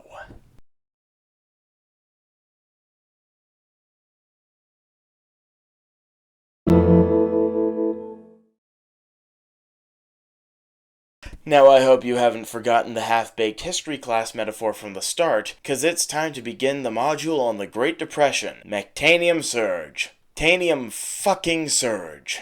Mech goddamn Tanium motherfucking sons of bitching suck Surge. Do you like Bakugan? Of course you do, they're a great concept. What is it you like about them? The marbles, the characters, the variety, the colors? Nah, screw you, it's the spring-loaded magnet features. Specifically those. No, not the things they facilitate, just the engineering of it, of course. Just like how you love seeing how meat is packaged, you'll love seeing the same ideas be shoved into something completely unintelligible to what was originally there. And like it just as much. Weird weapons, Michael Bay's adaptation of Bakugan. Of course we aren't losing confidence in our franchise's staying power and sabotaging ourselves. Come on, this isn't some desperate attempt to keep relevancy by shedding everything that made us unique. Shut up. I despise Mectanium Surge, the 4th season of the Legacy series. I know Bakugan was already running on fumes by this point, but this just killed all the momentum the Legacy series had left prematurely. Mectanium Surge fails at everything it is trying to do, and what it is trying to do is insulting. Ultimately, the surrounding issue for the entire line is the prevalent feeling that Bakugan stopped feeling like Bakugan was enough, and thus they stopped being Bakugan. And I don't just mean that in the obvious sense of there being so many bad gimmicks that you could mistake it for a 90s WWE rendition of the Wonderful 101. I mean, that's the obvious and common story behind the failure of Mectanium Surge, and it is the correct one, but it does open itself to the counter-argument that there were still regular Bakugan available, so what's even the problem? So I think an explanation that covers all of the bases, even though it maybe is a little more far-fetched, is a philosophical one. I believe that the unintended theme of Mectanium Surge is the concept of depersonalization. Bakugan went through a series of actions that removed everything that made it special. On one hand, yes, it is obviously because of the gimmicks. Those Mectagon action figures were a baffling and horrific addition that felt entirely incompatible with regular Bakugan, and they were just given these token aspects of the card game to feel like they belonged when they were really just being shoved in. It was like an entirely new toy line being forced onto Bakugan. Bakugan that had nothing to do with it. Doesn't help that they were absolutely crap. They were hideous, and I'll be seeing Diesel's head on the walls of my personal hell. They look like Bionicle knockoffs that you'd find in the corner of a Taiwanese factory the locals refuse to acknowledge. Those Baku Nano things I was talking about, those were meant for them, not the main toys. So the Mectagon were essentially this completely separate toy line that only serves to genericize the concept of Bakugan. It takes away from it. And this is the same for basically every gimmick that was in this season. But, once again, that's the obvious answer. The thing is that this idea of depersonalization continues into the so-called regular Bakugan in the first place. For example, Metanium Surge's whole conceit was the idea that all of the Bakugan were getting heavy metal charged, which meant that like a very small amount of pieces on the Metanium Surge Bakugan had like barely noticeable metal on them. But to sell the idea that everything was getting metallic, all of the factions had their secondary color taken away and replaced with the same drab silver. So now you have these very flat-looking colors filled with bad-looking silver, so everything in the line ends up melding together and looking completely generic. The visual design sense betrays the season, and what doesn't help is that most of the regular Bakugan still had gimmicks on them. Razonoid had this weird G-Power flywheel thing on the top of his head, a bunch of them were throwing dice, heck, even the main Dragonoid of the season couldn't be normal. Look at it in this commercial. Front and center, it's got one of those stupid G-Power randomizer flywheel things. There is nothing that feels normal about this season, and nothing that stands out. Ultimately, they just kept shoving things into Bakugan until Bakugan was nothing. Yeah, there was still that Japan-only Bakutech thing for a couple years, but ultimately Metanium Surge was the terminal pox on the original series. It's no wonder why the initials of this season are the same as multiple sclerosis. I'm explaining this because I need you to understand the feeling going into Season 4 of the reboot, Evolutions. What was floating over all of our heads at the time? Not only was there a concern that the reboot would peter out like the OG did, there was a lot of reused molds revealed for this season, so things were getting concerning. And even more concerning was when they revealed equipable nano accessories and Bakugan with metal in them. We were just sitting there wondering why they would try this again at exactly the same time as the original under the same circumstances. This was like doing Maoism twice. Do I need to pull out the definition of insanity thing? More than any other season of the reboot, Season 4 relied the most on parallels to the original series. And that was a problem because it was paralleling the terrible parts. However, it improved on everything. More than any other part of the reboot, Season 4 feels like an apology for the previous failures of the franchise. The reboot first experimented, it improved, it hit the peak of the franchise, and now it's taking a victory lap by fixing what killed it initially. First off, the Mectagon have been left to die in Spin Master HQ's Red Room, and the Baku Nano have been absorbed into the Baku Gear. They will be missed only by Nostalgia Poison 2000's kids, who still swear by the quality of Shrek 4 and want to rehabilitate the reception of Sonic and the Secret Rings. Now let's talk about some of those improvements. Platinum Bakugan. The real heavy metal charged Bakugan. These things improve on the Mectanium selection in two ways. One, the metal is given this wonderful sparkling finish that isn't relegated to a single color for the whole line, as long as it's not the 5-pack exclusives. In fact, the metal colors vary greatly even within the factions with varying shades of appropriate colors. So nearly each individual Platinum Bakugan feels even more unique as opposed to Mectanium Surge's T-1000 Jism uniform. Secondly, there's actually some metal in it. Unlike the pathetic little metal feet and horns of the original series' attempt, Platinum Bakugan are at least 60 to 80% cold, hard, heavy die cast that if you threw hard enough wouldn't kill someone, but it would be substantial damage. These feel like actual quality products, something real substantial and heavy. Granted, the material messes with the mechanisms a little bit, so they're a little harder to keep tightly closed. In fact, my Neo Dragonoid won't close at all, so it's not perfect, but that's the only one that acts like that, and if my 2-hour dissertation on how the world fucked over No More Heroes 3 says anything, is that actually flawed things are perfect, asshole. When Platinum Bakugan work, and even when they don't, they are the most satisfying feeling Bakugan ever. Instead of melding the line together into this horrible Tetsuo the Iron Man blob creature, it makes everyone just so much more vibrant and personalized. Platinums do expose another thing about evolutions, however.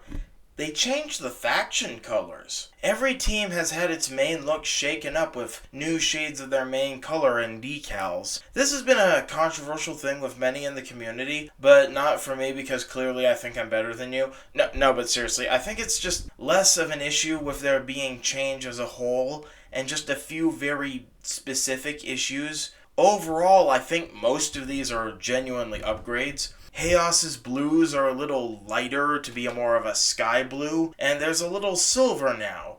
That's mostly a side grind. But Pyrus's fiery reds become pepper hot, with a much brighter red with spots of darker red that feel like the cooled rocky patches of lava, while keeping some eye-searing orange highlights. It looks really striking. Aquos gains some much-needed turquoise, and takes on a more sea foam and oceanic feeling blue that's way more appropriate than the one-note felt marker indigo from before. Ventus's almost militaristic camo green changes to something that's actually foresty and nature-like and bright to fit with its theme for once, and it looks gorgeous. And Darkus? Oh god, Darkus is delicious. The classic jet black, purple, and green was already just gorgeous, but I'm sorry, this ashy gray accented with poisonous berry pink and just torn shrapnel silver is just the best they could have ever made Darkus look and probably ever will for me. However, as good as all of these are, the most drastic change, and ultimately what is a very negative one, is the painful decline of Arliss. Gone are these beautiful copper boys with popping gold accents that made them feel like jewelry. Now the gold and orange blend into a sea of nearly unpainted margarine. There's like a subtle hint of sparkling, but ultimately they come off looking really cheap. Just gross little failures in the ugliest shade of racist 1940s comic book Asian yellow that just ends up dragging the mood down for everyone, even though the rest of the changes are basically either equally as good or a vast improvement. It feels like Bakugan, but for poor people. What's worse is that this definitely could have been avoided, and not just in the fact that the other factions avoided it by being, like, not crappy, but because a lot of the faction colors are now exclusive to Platinums and Ultras and other stuff like that. For example, Chaos Ultra Gillator has some yellow where other core Chaos Bakugan of this season don't. And while we're here, because I haven't covered this mold, it's excellent. I like the extra back piece that adds to the shape, and it just takes up so much space on its own. Like, it feels like it never turned into a ball at all. The fold-out bits do feel like a step back, though. But that's it. And ultimately, these exclusive colors are the most egregious with Arliss. Look at Platinum Sharktar here in the bright orange that feels more fiery than Pyrus. Aside from some incredibly early Subterra types, orange has been absent from Bakugan's palette since the beginning. This would have done the new form of Arliss such a service to have, but nope. Just nothing there, and it's baffling. And then let's look at Ultra Enoch, who is this gorgeous and well-detailed Season 2 character, but his evolutions forms brings him so much more by adding a bunch of silver to him. It looks like he was blown up and rebuilt, like the $6 million Bakugan. The silver is so smart because it keeps the precious metal feeling of Arliss, but also feels mechanized to keep with the whole metal theme of evolution. It feels like this perfect amalgam of what Arliss is going for, but it's only in the specialty ones and not in the vastly more common core ones. So we just end up being stuck with the piss parade ultimately. The new colors are a hit still. It's just that unfortunately, its worst aspect is the most noticeable for most people. Isn't that the story of Bakugan entirely? Just this sea of wonderful ideas with a couple of really big, rocky, jagged peaks of crappy ones, and you just end up having to spend your time swimming around them instead of enjoying the water. I think Bakugan's tenacity in keeping away from those mistakes and not letting them be the full definition, no matter how noticeable they are, is part of why I like it so much. Like, every moment it feels like it could fall apart, but it's just not doing it. That feels nice, I guess. I don't know. However, what I have less caveats and complaints about is the other major gimmick of evolutions. If you had told me when I was a kid that one day Baku Nano would be the most enjoyable gimmick in Bakugan, I would cry because I was a little bitch. But now I can't deny it. Nanogons are simply the best gimmick they've ever done. Now, to be fair, they do cheat. Traps and Geogon were strong because they were a permutation of the main idea. They are an intelligent elaboration as a gimmick should be. Battle and Bakugear were okay because they added unique enhancements for the main Bakugan. They ultimately added more than they took away. Everything else sucked because they were unrelated toys that just either sat next to the Bakugan or messed with them in ways that either added nothing to the game or added too much to the game. Nanogon are Bakugan. Yeah, sure, they're miniaturized and you need to open them manually instead of with springs, but ultimately they're using the same design philosophies and are still marbles with monsters in them. In the show, they basically just act as mini-me's for the other characters, and Spin Master emphasized their actual gimmick potential, like the ability to attach them and their cards, about as much as insurance companies emphasize things that help you. I don't know where most of the insertion pegs are on these. They're normal Bakugan toys on their own. The gimmicks of the Nanogon are the least attention I've seen creators put on something since Godspeed You Black Emperor's first album. The Nanogon are not necessary for the game, and otherwise they're just fun mini Bakugan. As well, a probably unintentional addition is the fact that there's this nostalgic feeling to them. They're even smaller than the first season of Legacy's batch, and so they have the same really satisfying tactile feeling. Holding a handful of them is just so good. It's adorable and it just captures that nostalgic ideal. As well, they mostly use animal types that haven't been used by the regular Bakugan yet, so it helps things feel more complete design-wise, while also feeling unique on their own. My only real issue with them is that so many of them have such inventive designs that I kind of wish they had the full space of a regular Bakugan to add some more bespoke detailing or whatever. But that is an issue that comes because of how good they executed this gimmick. And even though that is my one complaint, I don't really want to sacrifice that nano feeling. Half the fun here is holding a whole bunch of them and giggling like a schoolgirl. It's the experience of just having them where most of the fun comes from. Seeing what can be done with so little is honestly best understood in person. And since, as I said, they are much smaller, which means there's less to talk about, lightning round?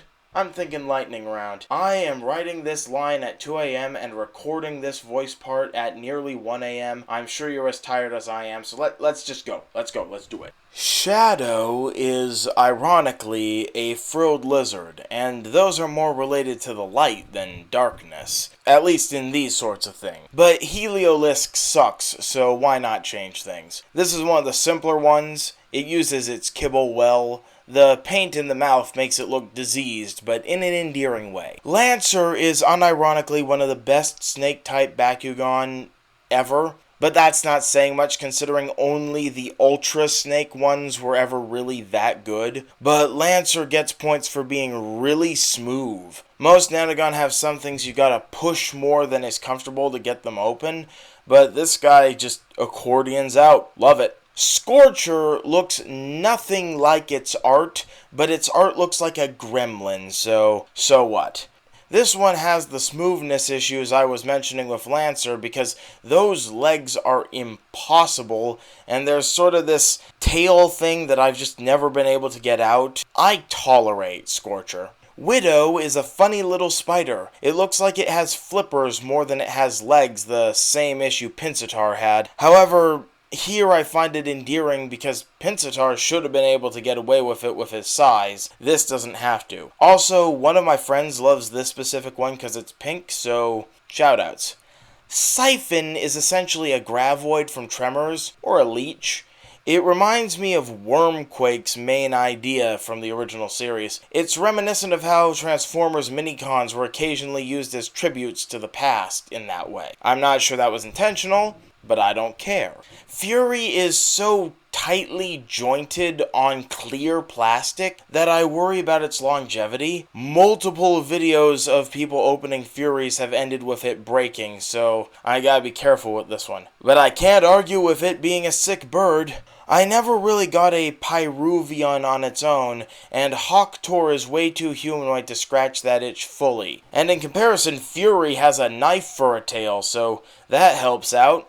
Sort of reminds me of Black Bullet from Monsuno. Sludgeum is a different friend's favorite because he looks so angry yet also so hilarious. There hasn't been a snail yet, and it's as ridiculous as I hoped. How sad is it that Legacy Serpenoid had less going on than this? Blade is also funny looking and angry. That's all. Swordfish good. I don't know what else to tell you. Echo has these posable wings and also posable leg positions, and uses the fact that it's not spring-loaded the best. Genuinely, it is as complex as the normal Bakugan, if not more, and I don't know how to feel about that. 10 out of 10. Aura is simply gorgeous. I lost a Minaris as a kid, and it's the only Bakugan I ever really lost, so having a new Butterfly is great, especially when the feet are kunai. Clutch fills the hole left in my heart when it turned out Trino wasn't a beetle. He's a mini version of what I think a Stag Beetle Ultra Bakugan should be. Like, if you just upscaled this and added the springs to, like, the abdomen area, I genuinely would think it works perfectly. And finally, Rip Money God Tide, a goddamn crayfish. My ultimate grail for Legacy Bakugan is a Pyrus Liferus, because it looks just like a lobster. I find something so fascinating yet also hilarious about that, trying to make a lobster badass. I actually love lobsters, honestly. Clawitzer is an all-time favorite Pokemon, and Larry is the best SpongeBob background character. Lobsters are both hilarious and oddly badass. And oh man, does Rip Hose Scarer Tide fit that bill to a T. It's such a nice looking design, I just adore him. Easily the best Nanogon. That way his claws clip together to create the ball form, it's just striking. High class, 15 out of 10. Genuinely one of the best Bakugan ever, even without the caveat of it being a gimmick toy. Riptide, baby. A+. I really wish I could emphasize it more, but honestly, the message of this video is just buy Bakugan, and Nanogon is my most obvious push at that. I have no constructive criticism. They are an experience worth having.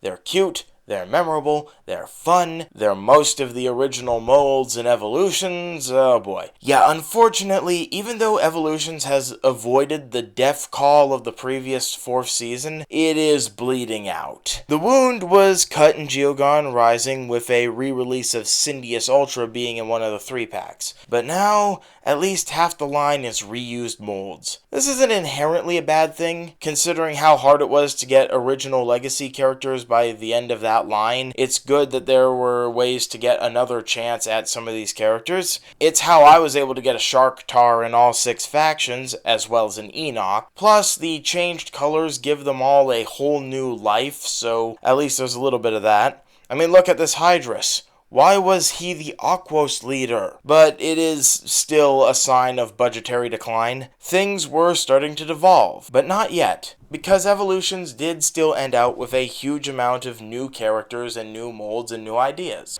This situation is mostly thanks to the titular evolution. Indeed, Evolutions refers to, well, the act of evolution that many returning characters did. A bunch of these characters were receiving multiple new looks this season as either Evo or Neo style alternate forms. In the show, these were distinguished as strength or speed form, because by now the different teams making Bakugan stuff were communicating by semaphore. Also not helping confusion is that Evo was a really rare sighting because a lot of the ones that could have been Evo were incorporated into a different thing, and all of the actual Evo labeled Bakugan were released in way later waves that were way less common, so it doesn't really matter, does it? Ultimately, this was confusing and infuriating, and it makes people's heads spin when I explain it to them. The presentation surrounding the toys was crumbling like a disused Chuck E. Cheese. Thankfully, the actual figurines remained pristine. Now, as I go around describing these, I may get some of these wrong. I might say a Neo is an Evo, but none of us care about this. And if you do care, girls are so cool, man. Wait till you meet a couple. You won't give a shit about this ever again. Now let's begin with Neo Dragonoid, which felt like it was meant to be the return of Treacherous X Dragonoid because holy crap, this guy is hench. He's tall as hell and he's got the arms of Atlas. So tall, he had friction-based hinges right at the bottom to edit his posture properly, otherwise you wouldn't be able to close him properly. It's a really interesting toy, but it is honestly the worst of Evolution's new molds, which is why I'm talking about it first. Just very little of this mold actually helps it hold together, like literally, it does not hold together well. The platinum simply doesn't function.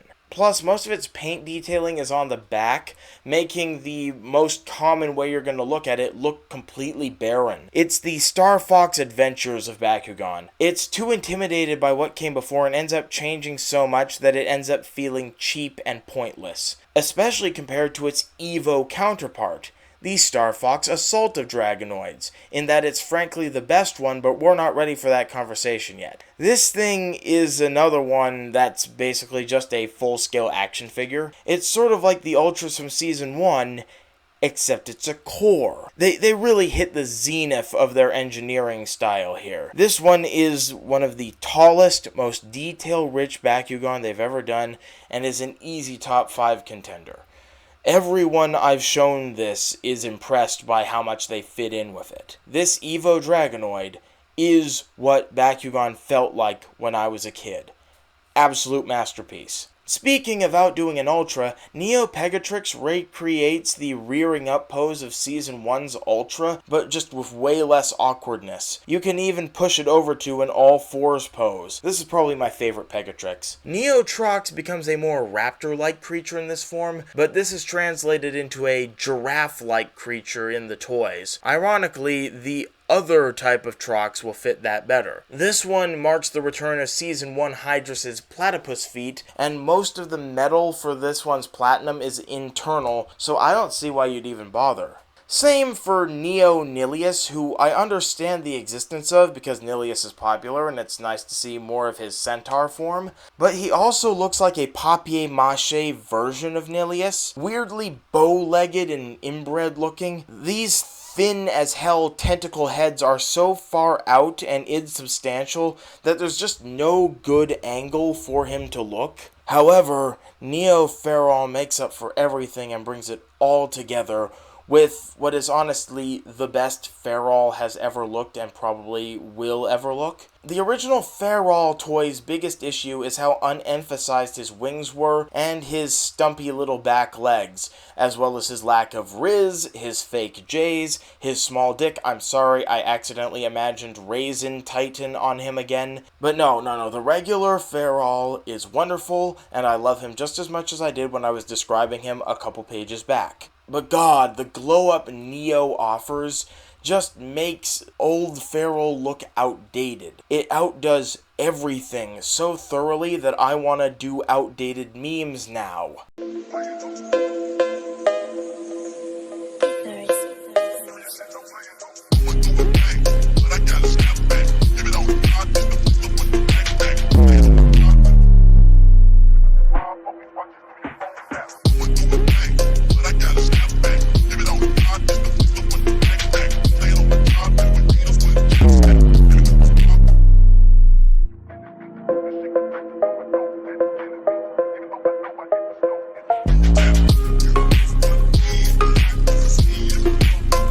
Fully formed legs, way more apparent sphinx mane, big majestic wings, stanced to shit. This is such a high-class piece of work, which is why I'm sad that the way I'm writing this script is going to lead to me covering the snot goblin shit lord of the Farol family as the last one. So remember him at his best, folks. Genesis Farol.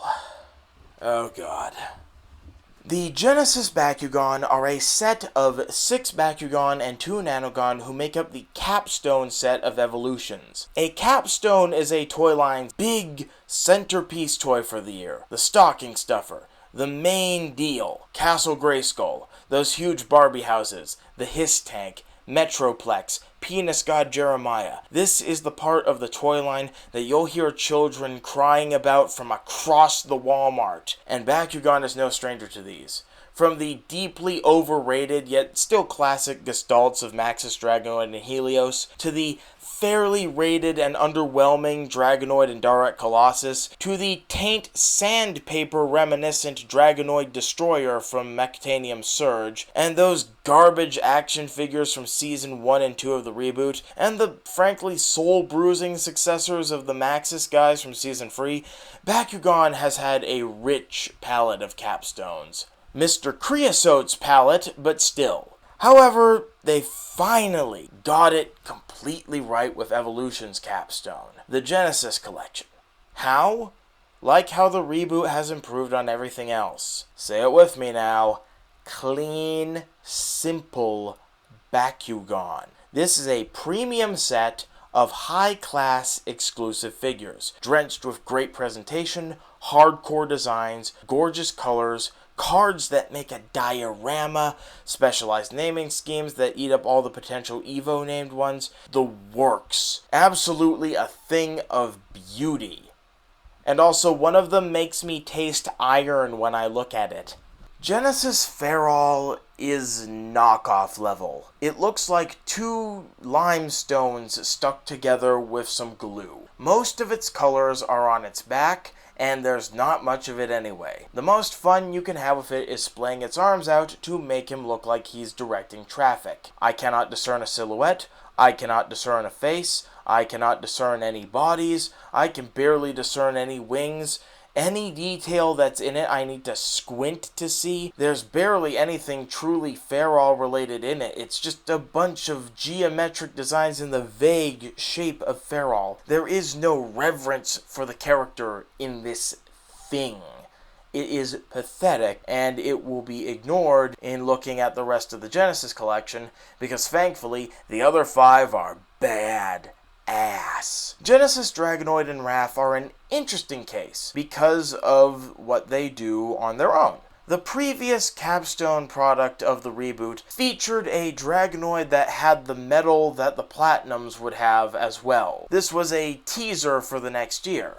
And the same idea is here with Genesis, Dragonoid, and Wrath. Light up Bakugan. However, unlike the metal Bakugan in Titan Geoforge? I do not care. That was an extra little cool thing that aided the greater whole of the Gestalt. These light up Bakugan are the coolest that gimmick will ever be. These were all faction Bakugan, who could be any element and had fully clear plastic to help sell this idea. This isn't like Diamonds where they sprayed some shiny paint on it and made it a premium thing. These were like actually well thought out and use the clear for intelligent ideas, specifically to let the color shine through them. I love how these colors look going through them, in fact. The way it flashes through all of the different factions, it's really captivating. I don't hold on to them a lot though because I'm worried about the brittle clear plastic, and the trigger for the lights is super sensitive, and unfortunately, spoiler alert, I don't have any of the other light up ones. The Nova Bakugan are just desperately ugly, and they only get one color apiece. It ultimately feels like the Genesis brothers here were what were being built up to by the Nova Bakugan, but they were the first ones to release and be seen. It's just really unfortunate. But ultimately, these ones here are pretty great, so we don't need to think of anything else for now. However, despite these being the centerpiece of the set, there's still 3 others that really help elevate this thing from a good little set to unbelievable. Genesis Trox is the best Trox. It does the raptor thing. It's got a gorgeous head sculpt. He's got the most pronounced tail of a core Trox. The friendly forest green suits him so much despite how violent this one looks. Ultimately, it's just everything I think about when I think of Trox is inside this toy. And that's all I really have to say about it. Genesis Warrior Whale, hang on.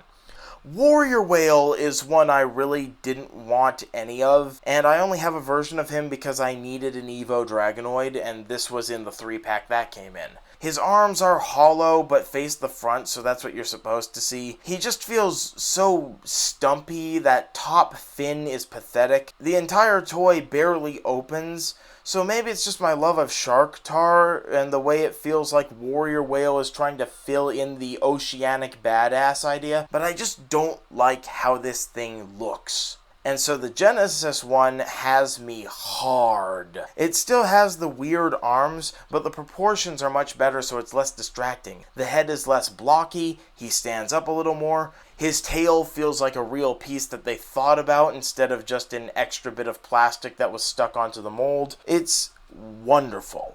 As much as this should have been Neo Hydrus' spot, this Warrior Whale is just too sick. And then there's Genesis Nilius. 20 out of 10. This is the best Centaur Nilius mold. It is the one with the highest track record of impressing people when I show these off. The way it uses the magenta on its wings is why I think this is the best looking Darkus has ever been. This is just a wonderful creation. Yet another entrant to the just look at it group.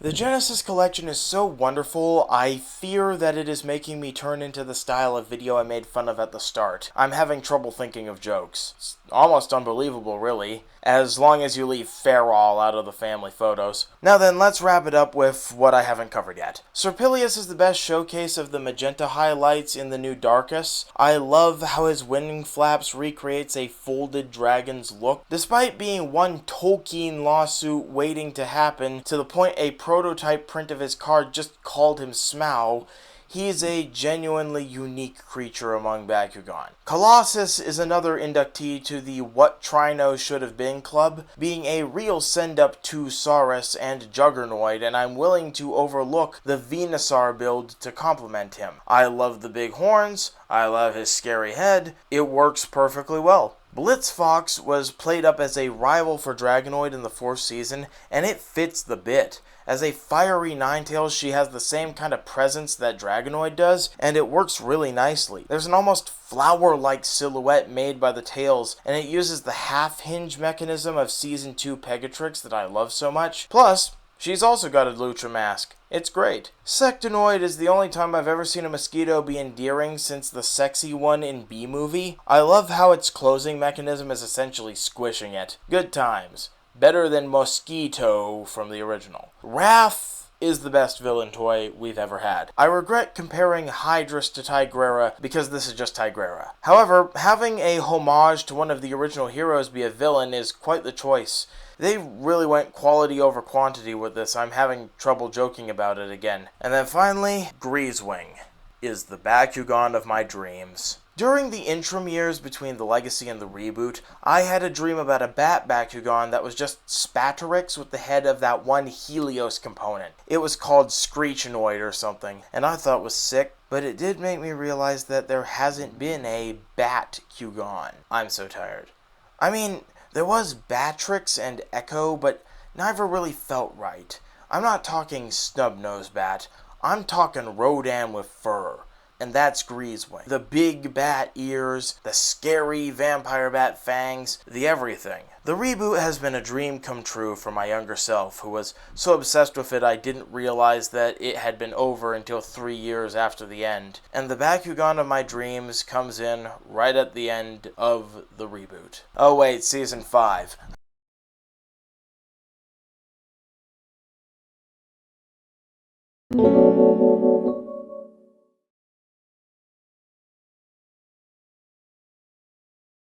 Season 5 is nothing. It's 95% reprints with the only real originals being Novas, and I've already discredited those, so here we are. There's new colors again, but all of them are worse with 2 exceptions. Chaos just reversed the changes from last season, and the blue's a little darker, but it doesn't matter. So that just still looks as good as ever. And Arliss fixes its problem by adding some delicious black and gray to the yellow. It's an odd decision, but it ultimately pays off really nicely, so at least Arliss ends strong. You can see it on Villock here. Villock was one of the main villains of the 3rd season, and I think the first villain of the reboot to actually get a toy. A lot of exclusive and sought-after characters got reprinted in Season 5, so that's fun, and Villock is one of them. I don't know how I feel about the toy, really. It kind of just looks like Vice Rocks again, but thinner. I didn't even realize the flaps at the top were his heads. I mean, it's alright, but it just sort of feels like Hydronoid Vice Rocks, doesn't it? Oh well, I'm glad to have one. They also reprinted fusions, meaning some actually made it to Canada for once. For example, the Scorpios Syndius mold, which is a perfectly fine mold,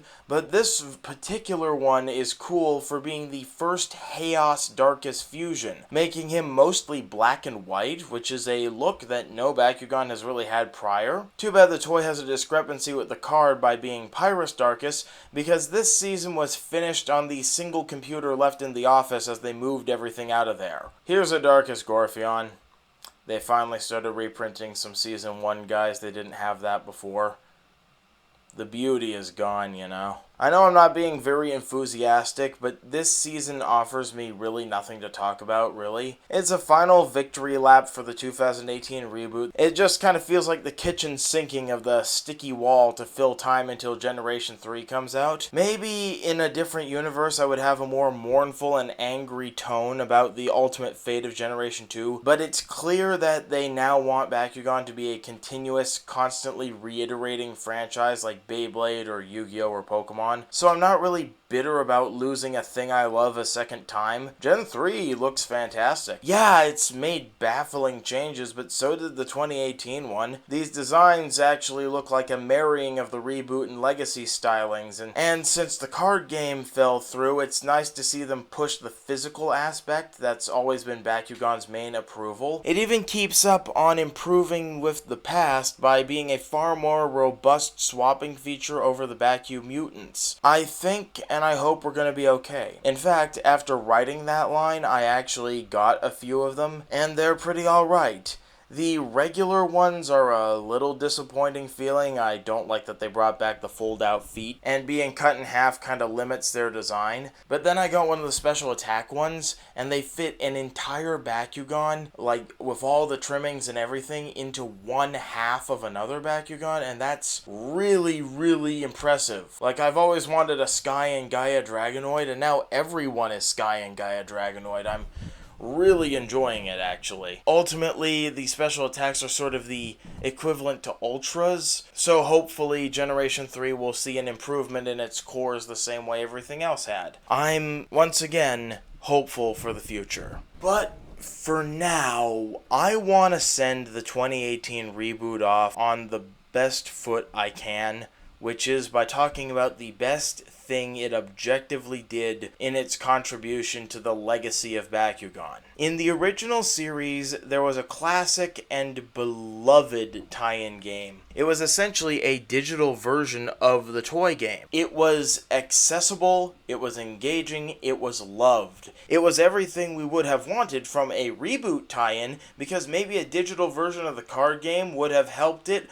but no, we gotta blandly run in circles and embarrass ourselves in front of the whole damn world. Seriously, the reboot game's humiliating showing at the Nintendo Treehouse is the most exposure the reboot ever got, and I cannot emphasize enough how angry that should make you. Sorry, I'm getting off track. Point is, one of the original games was really well liked, and part of its appeal was getting you to make your own character, and with that character, your own partner. Like everyone else on the show, you got a cool as hell monster that spoke to you and was your friend, named Leonidas. Now, ignore how it's just Dragonoid with spikes.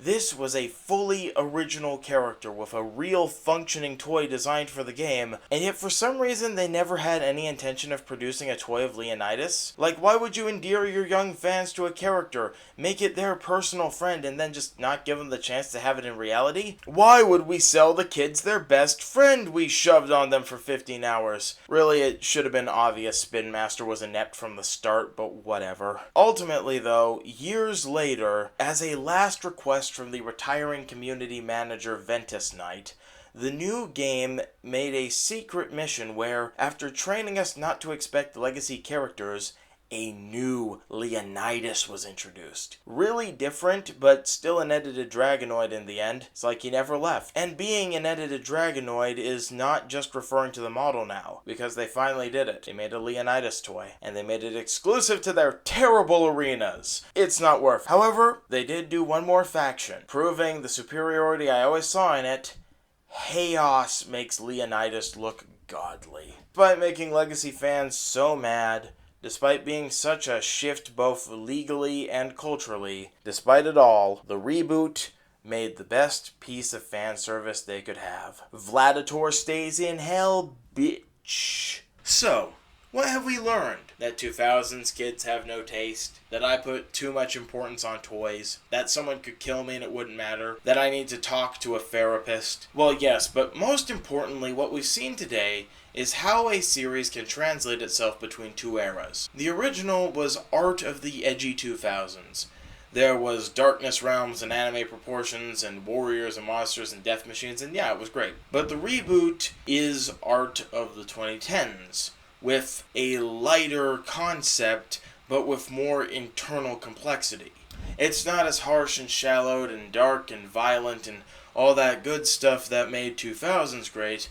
It's little softer, but with more technology, it's got the ability to look back on itself and introspect and improve and ultimately create a more complex palette of ideas. Where the original had a bunch of simple marbles trying to convey out-of-this-world concepts, this one has a lot of more animalistic, grounded designs brought into much more complex marbles. I don't think either is better or worse than the other. I think there's a lot of merits to them. I've been speaking about the reboot the whole time because there are people who think there isn't merits to that second approach. The reboot learned from its predecessor, and it went off on its own in a lot of ways. It succeeded greatly in most ways, but it still failed in a lot of them. It was always trying something. I can never think of a time where it was really stagnant. There was always some new concept. There was always some weird thing going on, and I think that's part of its strength. It is a beautiful, messy, but glorious return. and Generation 3 seems to be keeping that up. That weird Beyblade part is barely a factor when there's like 6 other things going on, and honestly, when has Bakugan ever not had 6 other things going on? Essentially what I've learned today is that Bakugan will appear in multiple eras in multiple different ways, but it will always keep its core design, and it will never stop innovating. It will never stop trying new ideas. It will never stop thinking. It will never stop experimenting. Bakugan is a series with a strong core concept and an endlessly deep pit of ways to iterate on it. And as long as they keep focusing on that core design and building for it, instead of building extra around it, I think it's gonna go on perfectly fine for a while now, no matter how much people hate where it's going. Bakugan is a series defined by its ability to constantly iterate.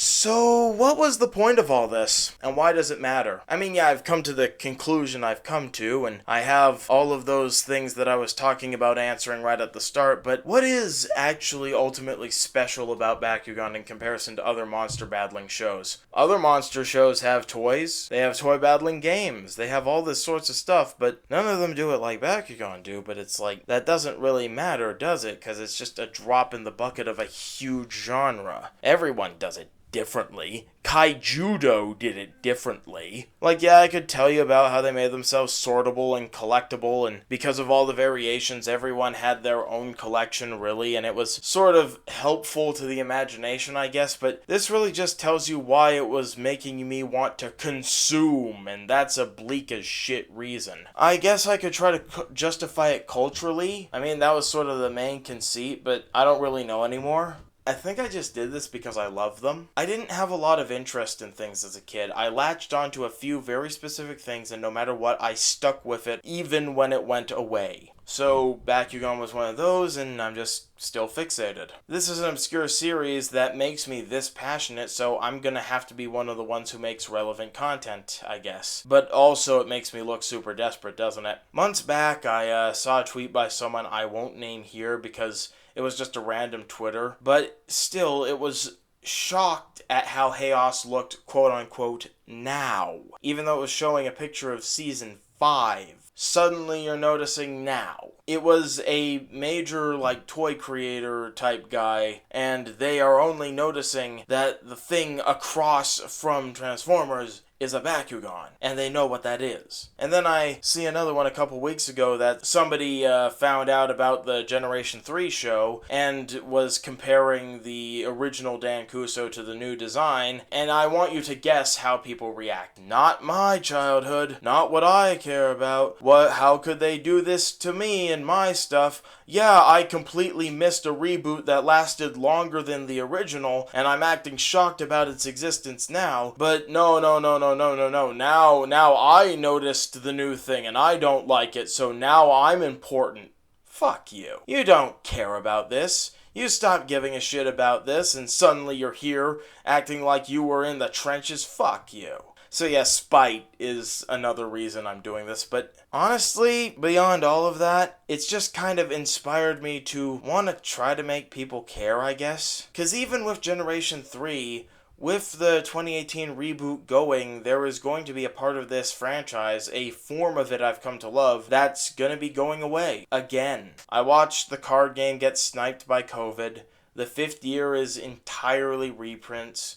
Quality control fell in the hole. All community outreach aside from kiddie toy channels has been cut off. Ultimately, it feels like the reboot was sabotaged and forced to be doomed for no good reason besides the fact that Spin Master will always be Hasbro's bitch. And no one fucking noticed. As much as I was given a great amount of life from getting back my favorite toys, it's also just been soul-rending to watch something I care about flounder and just desperately and ineffectively scrape at the brick wall of public disinterest despite being of such quality. To see my pleas for people to take it seriously or just a look at all get bulldozed by that game wasn't Wario at the Treehouse showing. It's reminded me about how my inherent disinterest in what's popular, not even a hipster thing, it's just a compulsion, has just made me feel alone.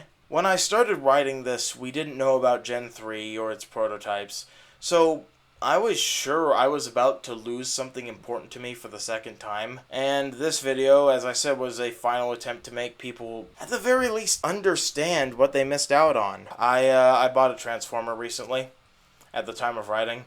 I actually have a whole shelf of them now that I'm saying this out loud. It's a similar concept to Bakugan, and it's really fun, so I'm enjoying these now. Feels kind of like a step up in a way, because these are way more complex just inherently.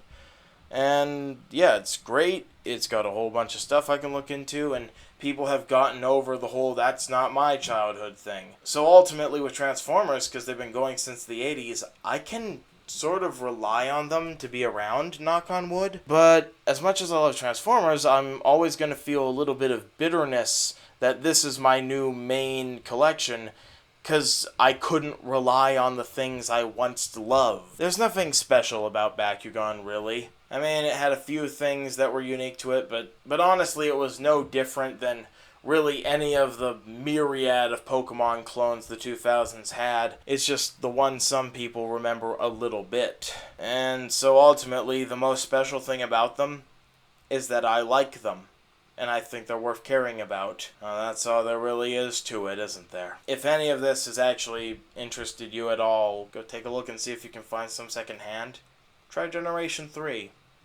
See if maybe you'll care about them too. Oh, also, I'm doing this to gloat about my diamond collection. Read 'em and weep, fuckers. This is better than any money spread. My dick is enormous. Jesus Christ, I need a job.